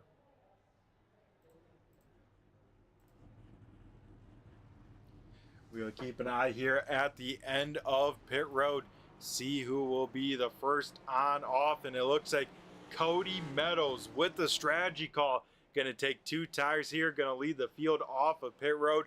Same with the 8 of Kip Easley. Jeff Pogo going to be the first on 4 tires. Mike Kelly in 4th, and Anthony Calatoni rounding out the top 5. Trouble for Jim Ott. He was in his pit stall for about 5 seconds too long. And it looks like Ott going to come out right around in the 11th position. So let's go to Jim Ott here and see what happened. See maybe if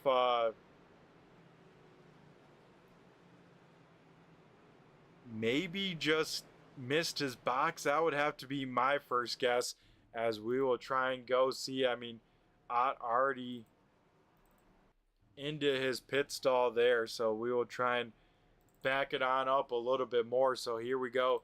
We see Jim Ott looks like into the pit stall pretty well. No real problems there. Oh, you can see had to throw it in reverse there. Let me try and get a better camera. Here we go. So Jim Ott a little bit too far forwards in the box. You see it right there. That readjustment cost that 4 car about 5 seconds, and with that, about 9 positions on the racetrack.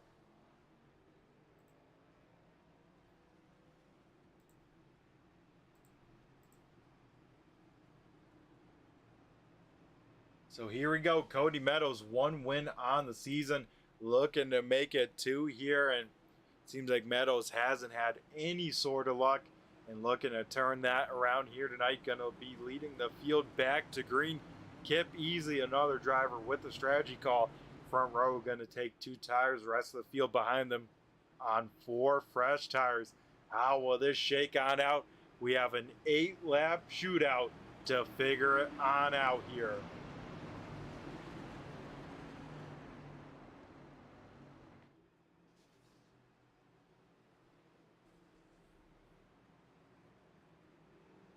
So it's going to be Meadows and Easley on the front row here.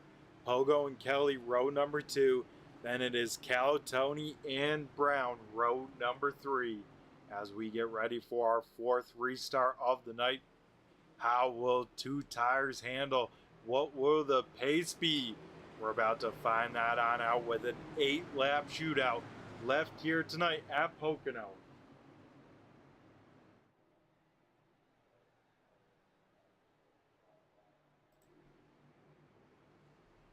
As it looks like they're the 97 machine of Jeff Pogo, a little bit of connection issues. You can see that car kind of flashing in and out. I know a lot of the U.S. right now getting hit with some pretty decent storms, so that, of course, factors on in with sim racing. So hopefully Pogo will be all set here for these last 8 laps. As here we go.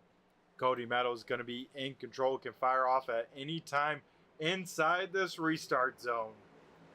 As we get into it now, Meadows going to go nice and early as we head back to green flag racing here. This is where it gets wild from here on out. Kip Easley, not the greatest restart probably that he wanted, Jeff Pogo going to try and get on around here into turn number 1. Pogo with the shorter distance, going to slide in front of Easley. Going to take that spot away. Chris Brown hard into the outside wall. Will tag the inside wall as well, as I think collect at least involve the 42 machine of Sam Harrell. And that will bring out our 5th caution here right on the restart and right during the time where things get crazy. So we can see right there, Chris Brown a little bit too high on corner exit, tags the wall. That shoots him down across the track and right into the path there of the 42 machine, which ends up turning the 52 there. As one more time, you can see just getting that Pocono wall, and that is the place that if you hit it, 9 times out of 10, you're going to hit right after that Pocono logo, right where we saw Brown hit. So a tough break for Chris Brown because he was putting together a really good race inside the top 5 all night long. And here at the end might fall a little bit short, as a field will blow on up for the pace car once again. So with that caution, when it came on out, it's just going to be just before a green-white checkered situation, but going to leave about a 4-lap shootout now from this point on. As I say, with the caution here, we got no one really in the waiting room or the infield care center, anything like that. So everyone in the Discord here is still trying to do some racing, trying to do some figuring out here towards the end of things. So with that, we'll go to a quick commercial break from our partners over at Premier Setup Shops.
So yeah, while we're under the caution conditions, of course, got to talk about this No Bull 5 event. Something cool going on for 5 races, 5 different drivers, and each race a chance at $20. You win all 5, you walk away with $100. Of course, the first one going to Jeff Pogo at Charlotte, picking up those $20. Here tonight is race number 2 of that. Race number 3, of course, Talladega. And about, I want to say that race is 4 weeks away. Looks like it's at the end of January 25th here there for Talladega. Then race number 4, Dover. And then the final of the 5 races coming at you from Atlanta Motor Speedway. And here tonight, the drivers that were eligible, only 2 of them making the show, but right now sending in some pretty good spots. Jeff Pogo looking to add yet another $20. He sits in second. Jim Ott having some work to do. He's back in P number 10 here.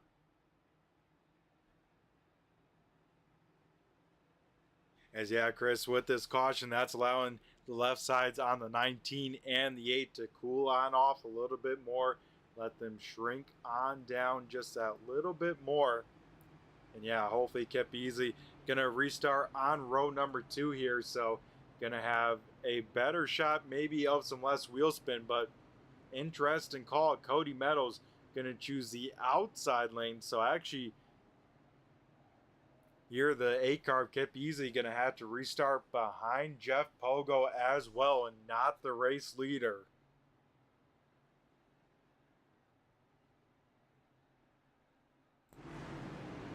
So here we go. It's going to be a 4-lap shootout left in this one. We'll see if the field will make it happen or if we will get a green-white checkered, because like we've seen all season long, green-white checkered's always the same.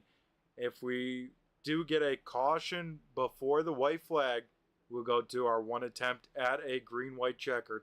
If we get the white flag and a wreck happens, anything happens, we are racing back to the checkered flag no matter what happens here. So should be interesting. 4-lap shootout. We know the calamity happens on the restarts, and that's what we're setting up for late in this one.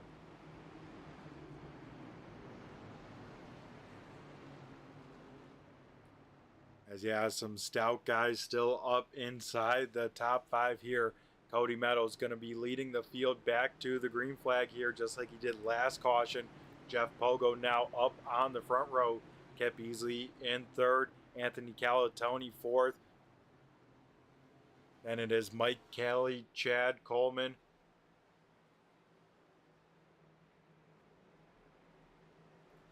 Then Sam Harrell and our pole setter Steve Ritter there in the mix as well. So here we go, 4-lap shootout. Cody Meadows went early in the box.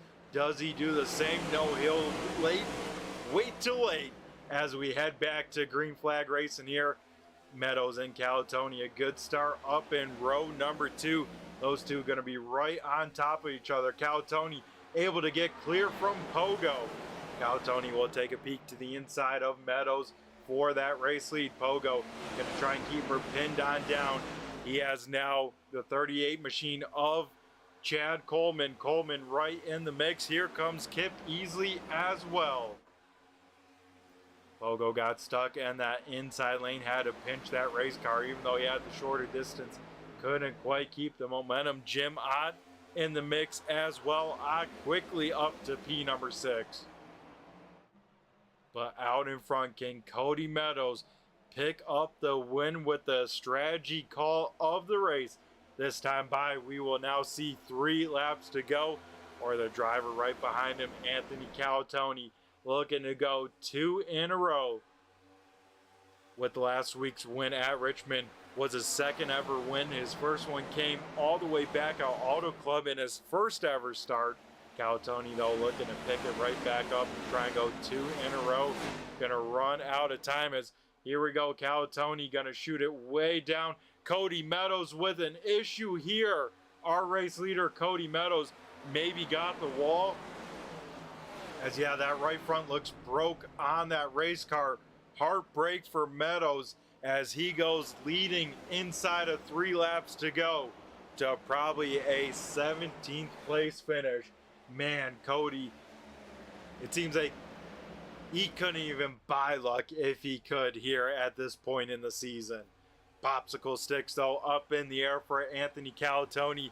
It is now 2 laps to go as Jeff Pogo, Chad Coleman, these two have raced hard around each other all race long.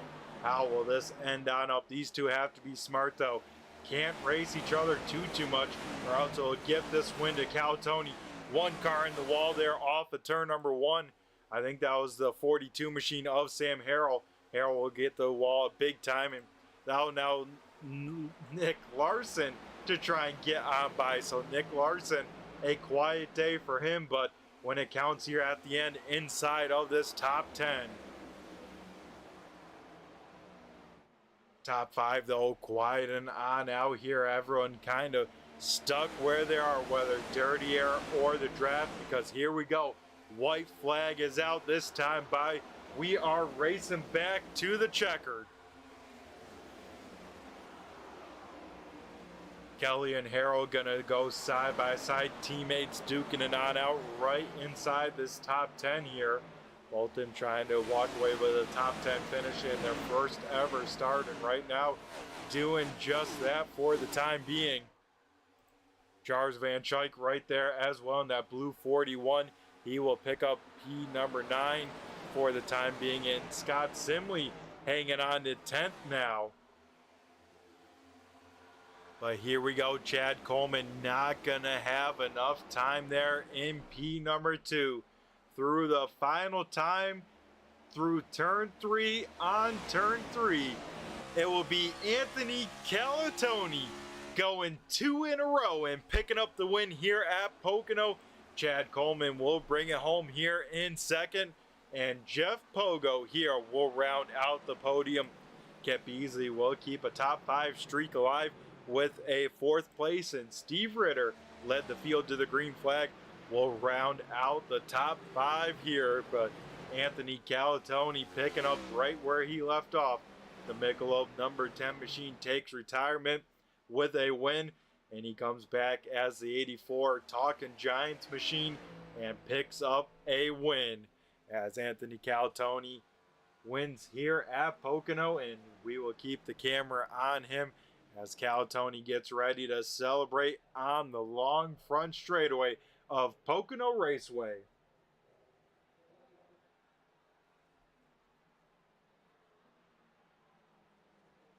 As here we go, Anthony Calatoni led only 1 lap last week. Here tonight, led a few more here towards the end of it, but at the right time and right place once again, as Anthony Calatoni burns it on down here at the front stretch of Pocono to go 2 wins in a row here in the 802 iRacing Winston Cup Series.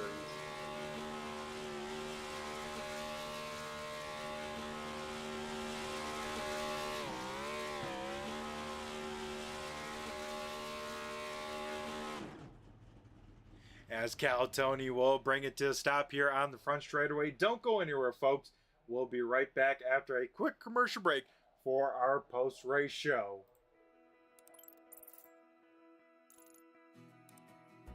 iRacing is a sim racing game that combines a true-to-life racing experience with an online community of virtual racers from all around the globe.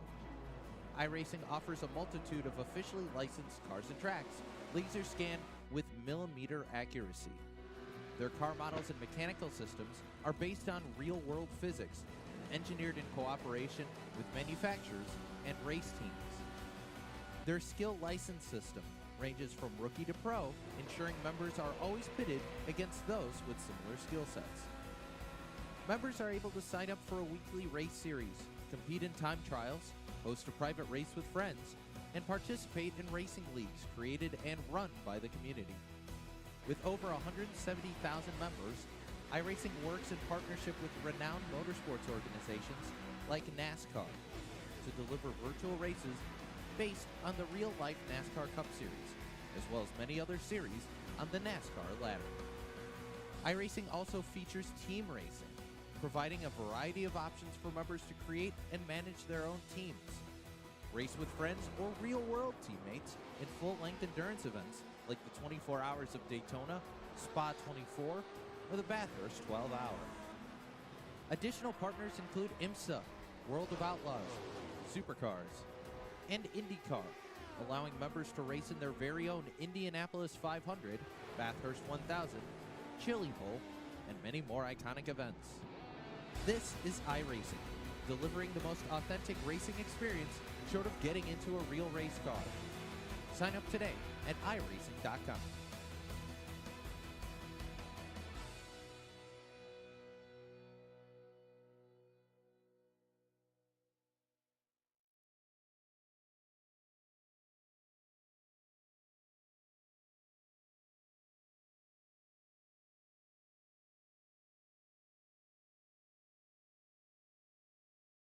Alrighty, folks, we come back here to Pocono Raceway and going to be chatting with our podium finishers here.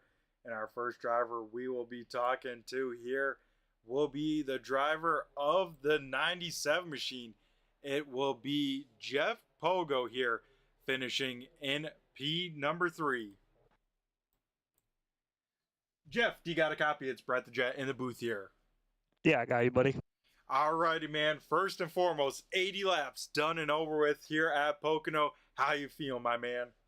One of these days, these races are going to go green. That's what I want. I know, right? And tonight it felt like it was so close. Everyone was so good down and off of pit road. Then it was just a single car spin off of turn number 2 or turn number 1. That set it all in motion. I mean, it happens. It still sucks because you get your strategy down, your fuel down, and everything, and it's all going to work out in the end, and cautions happen. Yep, that they do. And cautions towards the end of this one. And I'm sure not too many people excited for those. Maybe you were one of those because with 10 to go, you're starting to feel a good amount of pressure with some newer tires behind you. Yeah, I wasn't really too worried about him, honestly. Me and Jim were talking. I was getting ready to pass Jim because he thought maybe he was holding me up a little bit. Felt I had the better car at that point, so we were going to try to swap roles. But I pretty much was just trying to aero block the guys behind me from getting to me and Jim because they had, 6 to 10 lap fresher tires or something on us. So I think we still would have been all right. The track position was just too important tonight. Yeah, that definitely seemed like the case. And man, when you and Jim out were up there leading, controlling the race, it looked like just some pure class teamwork to do what you do with both giving each other air, blocking the dirty air. It was awesome to watch there. Yeah, that's exactly what we were doing. He was running a little bit different line than me. I was a little bit lower than him in the corners to try to get the clean air. And then, like you said, I was just watching my mirror as we were racing, trying to give the guys behind me dirty air. And I could tell it was working when I was doing it, especially off 3. So, yeah, it was a fun race. I just wish it would have went green. Yeah, here tonight, keep a podium streak alive. Last week at Richmond, able to finish P number 2. Here tonight, P number 3, Jeff. And yeah, not because of lack of effort, but yeah, man, what more do you think you needed there towards the end to make things really work? Because you were right there, but it seemed like just didn't quite work out with that inside on that restart, right? I just didn't have the help on the inside line. Kyle, Tony, and them on the outside were just hooked up, man, and they just freight trained past me, and I ended up losing 2-3 spots from it, falling back to 4th or 5th, and having to claw my way back. It just if I'd had some help, I think if I'd have went in side by side, I would have had a chance. I knew I wasn't going to clear him, obviously, because he'd get the jump, but you know, it is whatever. I mean, you're going to do what you got to do. Kyle, Tony was racing me clean earlier in the race. He cut me a couple breaks when he had a run. He just stayed behind me, and I was going to return the favor if I could. If he ended up having a run later in the race, I was just going to let him go by. But it's just a good race. It's hard racing, door to door. I like seeing the new guys in here. They're some good racers. So, yeah, good night. Yeah, that it was a good night overall for you. And yeah, you got to wonder there towards the end, if you had some help from your teammate, because we were wondering what happened to Jim out there on that final kind of money stop, let's say. But we went back and rewatched and it seemed like just too far in the box. That had to be heartbreaking. Yeah, we're talking about it like just don't slide the box because it was slick tonight. And I don't know if he was just in a little deep or what. He's like, yeah, it's not jacking the car up. And then he fell back to what I think 11th or so on that. So heartbreak, but I mean, it happens. Yeah, that it does. And, we get ever so closer to the playoffs. I think now only 7 races in the regular season, if that. Next week we head to Bristol. I know short tracks aren't your favorite cup of tea. How are you feeling about that race? Again, I hate it. I don't like short tracks, but I seem to have decent luck at Bristol, and I would call it luck because I wouldn't say I'm good there. We'll see if the luck continues. I don't know. Not a fan of this car, not a fan of short tracks, so we'll see what happens. Yeah, definitely going to be an interesting one, especially if we get the car counts here tonight. 25 plus cars at Bristol, always a little bit chaotic, right? Oh yeah, traffic will be a problem. And strategies, and it's just we'll see what happens. I just wish that track wasn't so high line dominant now. I think they ruined it by putting the resin on it in real life, and then they brought it to iRacing. So I just wish it was still bottom lane to where you could actually move guys. Yeah, I wish so too. Maybe one day in the future, Bristol will become old Bristol, but definitely not the case, and definitely not with these next gen cars with the corner speed that they have, right? Yep, exactly. Alrighty, Jeff. Well, awesome stuff. Well, also tonight, a cool thing, Noble race number 2, race number 1. You, of course, ended up winning that race here tonight up on the podium. But now with this finish once again in the top 5, you'll be the only driver that started in the Noble contention that is continuing on till next time we'll see you at Talladega. Well, that's the bad thing is I won't be at Talladega. I'll be in Daytona for the 24 hours, so I'll miss that one. Aw, dang. So that's a bummer to hear, too, because Talladega, anything could happen. And have an extra $20 on it. I mean, you already know what it's like to have the extra 20. It's probably a pretty good feeling, right? It is, but I wouldn't have had a great feeling at Talladega anyways. I don't particularly care for them races either. They're skilled to it, yeah. I mean, you get people who are good at them, that know how to work the draft and lines and stuff like that. Kenny's good at it. He's one that you're probably gonna have to watch if he shows up. But it's a lot of luck, You could have a great race, everything go right, and one person, up front make a mistake and wreck the whole field, and it just go to shit. So I'm not heartbroken. I'm missing it. It sucks that I won't be there to help teammates in a draft, but it is what it is, I guess. Yep, and at least you're doing something cool because you're missing it, right? Checking out Daytona, always a good time. Yeah, just hope there's good weather. Yeah, exactly, right? Well, awesome stuff here tonight from you, Jeff, up on the podium once again. So, Jeff, before we let you go and celebrate the P number 3, we're going to go hand over the mic to you one last time to have you thank who you got to thank, whether sponsors, teammates, or anyone else you'd like to give a shout out on the broadcast here. Let's do you first and foremost for broadcasting the thing, giving your time up every week. And then got to thank Rob and Joey, for coming together and merging the two series, the Sim 500 and the 802, to get some more guys in here and up in the iRating cap, stuff like that. Seems like we got a bunch of new guys in here who are pretty good. I got to give a shout out to Anthony Calatoni for racing respectful tonight. Not putting us in any weird situations, just kind of staying in line and doing our thing. I was totally going to repay the favor to him. And then Chad, too, because me and him were door-to-door for a number of laps. He'd get a run, get underneath me, I'd pinch him, and we'd get 0x contact on doors. And it was just clean racing. I could hear him, feathering the throttle below me to try to stay out of me, so I appreciate the clean racing. It was annoying, but it's respectful racing, man, and I don't care if I'm doing that for first or if I'm doing it for 20th. That's good racing. That's what I want to see.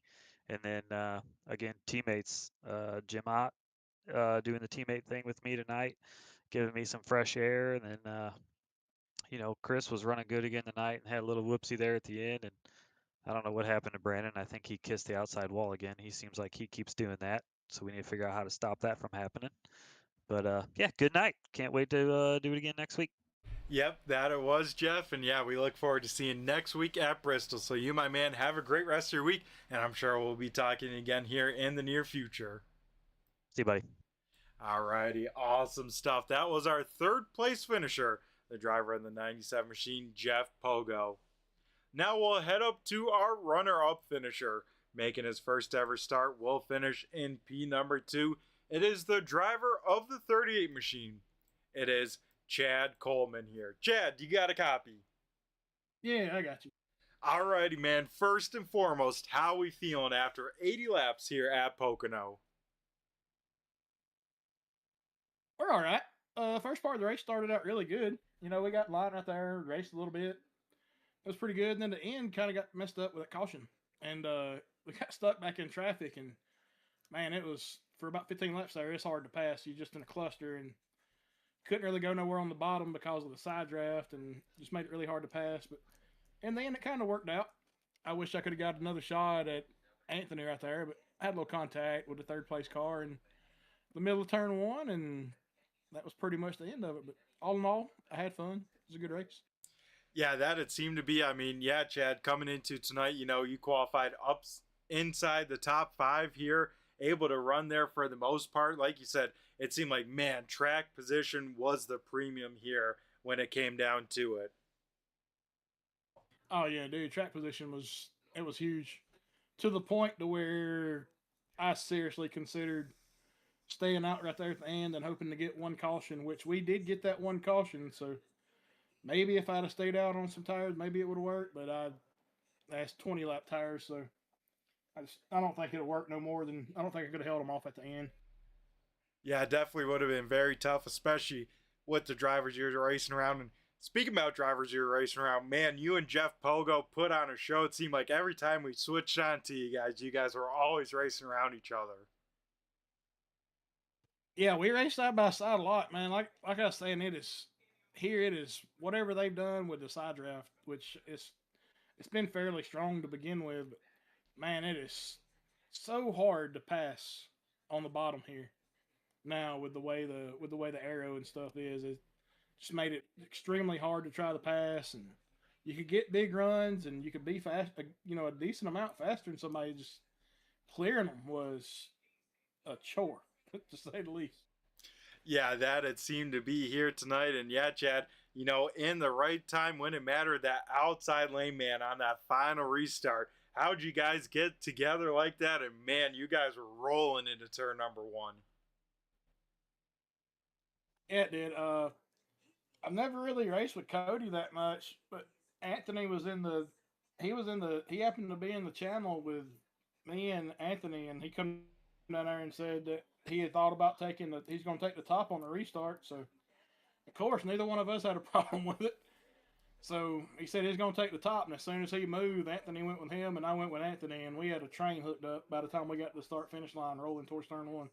Yeah, that you guys did. It was able to let you get clear of quite a few drivers there. End up P number 2, so your first ever start up on the podium, man. That's pretty good. How are you feeling for the rest of these races when you decide to come on back and run some more as well? Pretty good. Looking forward to running, as many as I can once some of the other stuff gets started, official stuff in iRacing when the NASCAR season kicks off. I'm not sure how many more I'd be able to make, but until that starts, we'll probably be here most Sundays unless we got something going on at home. Awesome stuff. Well, to let you know as well, January 29th is No Bull race number 3, and you'll actually be in contention with that for $20 if you win, and it's at Talladega, so anything could happen there with you finishing in the top 5 here tonight. Sounds good. That could be fun. Yeah, definitely could be here. And yeah, man, I mean, it definitely seemed like we talked about before, track position was a premium. Where'd you find speed here tonight? I know these cars always about momentum, center speed, and off. I mean, how tough was it to get that tunnel turn perfect? Because we saw some guys putting lefts on the apron, a lot of guys not. Where'd you find the kind of the medium on where to run with pace? And because it seemed like tire wear wasn't too bad, surprisingly. Yeah, it kind of surprised me with the tire wear. Like, the wear was worse than the fall off. The tires wore pretty good. Like, we got done with those long runs, our tires was down in the 40s. But as far as making speed here, it was just trying to find the right angle so he could get back in the gas and stay in it off the corner. As this thing, it went in a little tight, and it was okay through the middle, and then it would get a little push loose off. So whatever you could do to get that angle good off the corner is about the best way you could find speed here. Yeah, and here tonight, Chad, you definitely did that qualifying inside the top 10, finishing up on the podium. So, Chad, I like to ask people, especially first time chatting with them, I always love to get a little insight about sim racers, what they got for equipment-wise. So, Chad, what do you got for wheel pedals? What are you looking at? All that good stuff these days. For a wheel, I got a Sim Magic. That's an Alpha Mini. And I got a set of V3 pedals. And driving my desk like I have been forever. Alrighty, awesome stuff. Can't go wrong with the tried and true desk setup, right? Yeah. Alrighty, stuff. Well, Chad, it's been a pleasure talking to you here tonight. Congrats once again on the P number 2. But before we let you go and celebrate this P number 2, we of course got to hand over the mic to you one last time here and have you thank who you got to thank, whether sponsors, teammates, and anyone else you'd like to give a shout out on the broadcast here. First and foremost, just thank you for broadcasting. Thank all the admins here at the league for inviting a couple of us guys to come over and race with them. We had a lot of fun racing over here through the winter when other stuff is, on pause, getting ready to start our next season.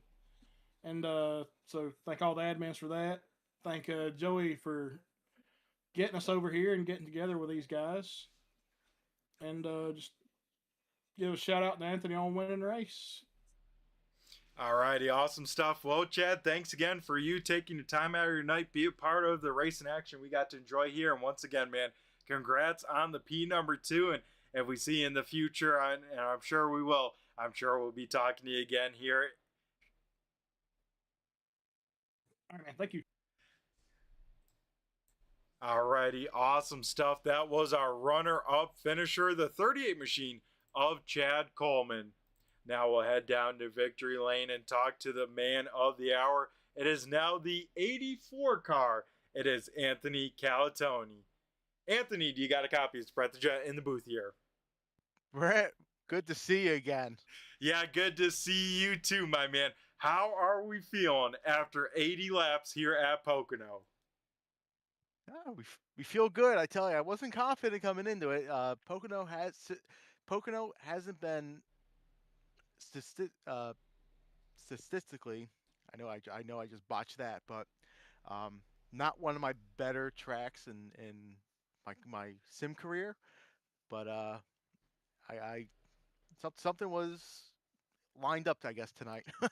Yeah, I tell you what, it was all clicking because first and foremost, it seemed like this 84 machine, inside the top 5 all night long, right where you needed to be. You definitely had the pace, but when it counted there at the end, made the right strategy call, taking 4 tires, and then in that right lane, man, that top lane was rocking and rolling that final restart there. Absolutely. I actually, to be honest with you, I really thought Cody would have had it with the 2-tire call he did, because the passing was so critical, and with only a handful of laps to go, that was it would have been it may have been a little hard to try and get around him, because I was next to him, I think, on that restart coming out of 1, and you just it's hard to pass unless someone makes a mistake. But I guess second week in a row, got lucky for something happening to the guy in front of me. But you gotta take advantage of it sometimes. Oh yeah, that you do, and able to now go 2 in a row, like you said. Last week winning the race with only 1 lap led. Here tonight led a few more laps, but leading the race when it counts, Anthony. I mean, what is it taking for you to be at the right spot at the right time late in these races, man? It's awesome. It's just I try and save your stuff, and I try and save my stuff, and just be there. I think I was telling Jeff just right before you pulled me up here. 80 laps at Pocono is like the New York City Marathon. It's a long race, even though it only took a little over an hour and a half to do. But that's 200 miles at Pocono. I mean, it's a long, grueling race to do, because each corner you gotta attack differently, you gotta drive differently. So one slip, that's it. You gotta start all over and try and put the lap back together. But I tried to save the tires for it. It was getting a little loose as the run went on, but during that long run, I saved the tires, and that's when I was able to just drive. I drove past I passed Jeff, and then drove past Jim, got the lead there before the pit stops, and that was the main thing. And then just trying to get through the track position, or get through the traffic to get the track position back after all the other cautions and restarts. Yeah, and it definitely seemed like you mentioned, even track position was the name of the game. I mean, it seemed like aero was so important here, whether staying out of dirty air to even side draft, made a big deal. I mean, how were you trying to set up cars, or just kind of put pressure on them until they made a mistake? Almost probably was mostly the play right here tonight. Yeah, it was hard. It's hard to judge, because you can try and set someone up. Like it took me. I was behind. I don't remember his name. I think it was a Chris guy. He was in like a sky blue car, and I was trying to set him up for 5, 6, 7 laps, and it's just the bomb had nothing really, and then I found something in like the second and a half groove, almost the third lane in turn 3, and that's when it stuck, and I found some grip up there and got around him, and then I got behind, trying to set Ritter up, and then he makes a mistake. I got to reset, then I make a mistake and reset. The setup to pass was really, really difficult. Yeah, that definitely seemed like the case here tonight. But overall, Anthony able to walk away with the win. And now, last week you won in the 10 Michelob Ultra car. You come here tonight, new paint scheme, new number, and you park it once again down in victory lane to go 2 in a row, man. That's awesome. Yeah, I say my number. This is the number that I've had for many years now in my sim racing career. Even as a young, or about mid teenager, as I was 16, I started racing this number, and I I had it ever since. This is the actual sponsor that I keep thanking without them being on the car, but now they're finally here. So everyone, it's the debut. What better way to debut the number and the sponsor in Victory Lane, which is a home track win for me because I live in Jersey here and I'm only an hour and a half from Pocono. And I was telling my Sim 500 counterparts, I can't believe that I got a home track win here at Pocono before Dover, which I like Dover a lot more. Yeah, definitely an awesome week for you. Yeah, like you said, home win for you here at Pocono. Got the win last week, and I tell you what, even on the football side of things, your good old Giants picking up a win, even though maybe it's not the best for the draft picks, right? They still got to win. Would have rather much been happy with a loss by them today and a win by the Talking Giant Chevrolet. So, yep, you at least got one of those boxes checked, right? When it's all said and done. Yes. Awesome stuff. Well, Anthony, once again, congrats on the win here tonight, and some exciting news for you. This win not for $20, but it sets you up for the next No Bull 5 race. That happens January 25th at Talladega. So definitely a little bit of a luck track, but hey, anything could happen there. And if you end up in victory lane there, you walk away with $20 as well. How are you feeling about that? I didn't even know that. Well, that's pretty cool. Talladega, you hit the nail on the head. It's a crapshoot. Anyone can win that race. So we're gonna have to try and keep the nose clean and stay out of the trouble, and just be up front when that checker falls. I guess it's so hard to predict Talladega. You can have a clean race or you can have a catastrophe there. So.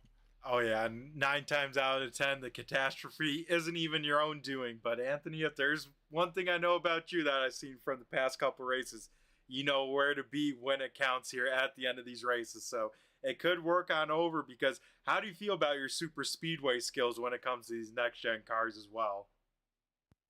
I feel good.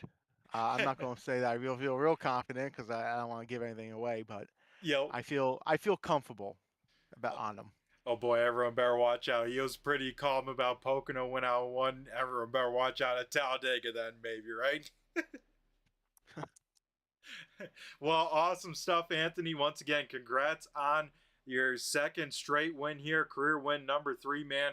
And it was done in a great way here, walking away with the checkered flag here for your home race. So, Anthony, before we let you go and celebrate it, we're going to go hand over the mic to you one last time down here in Victory Lane and have you thank who you got to thank, whether the sponsors on this new paint scheme, teammates that you now have here, or anyone else you'd like to thank here on the broadcast. Thank you, Brett. Gotta thank John Boy Media and Talking Giants. Finally got them on TV, got them in Victory Lane again.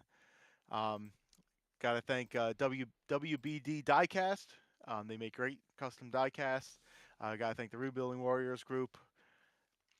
And I got to thank all the admins at the 802 Racing League, BG Graphix for the sponsorship, and you, Brett, for the incredible broadcast you do for showing what we do and what we love to do. Alrighty, awesome stuff, Anthony. We appreciate it, and thank you, my man, for being part of the show that all of us gets to enjoy and watch. And once again, man, congrats on the win here tonight at Pocono. You, my man, have a great rest of your week, and we'll catch you next week at Bristol. Thank you. We'll see you next week.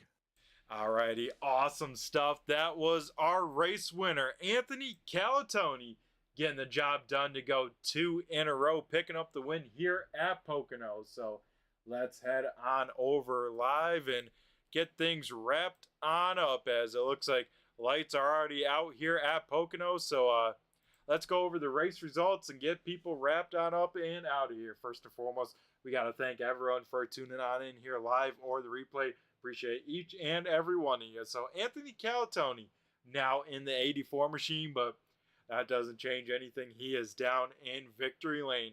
Chad Coleman, his first ever start, he will end up P number 2. And Jeff Pogo from the podium last week up on the podium this week. Kept easily in the 8 car, had the 2-tire strategy call. It'll be good enough for a top 5 streak and keep it now, I want to say, 4 weeks in a row. Steve Ritter here had a good finish, all things considered. He led the field to the green flag and ended up P number 5. Jim Ott will rebound to 6th there after a slow final pit stop. Nick Larson will bring it home in the 7th position, being actually the second biggest mover. Kip Beasley being the biggest mover of the night. Sam Harrell in the 42 machine, first ever start. He will finish up in the top 10. He will finish in 8th. 9th going to Charles Van Schuyt there in the 41 machine. He will finish 9th. And Scott Simley in the 33 machine will round out the top 10. 11th will be Mike Kelly. 12th going to Johnny Barker. Brian Wortman will finish 13th. Chris Brown in P number 14. Ariba Caton will finish 15th. 16th going to Brandon Guerin. 17th is Cody Meadows. 18th going to Kevin Roy. 19th would be Frank Zingen. Rounding out the top 20 is Eli Raposa. Dan Holcroft will finish 21st. 22nd going to Rob Lowell. And Joey Gattina will round out the field here tonight. So once again, got to thank everyone to being part of it.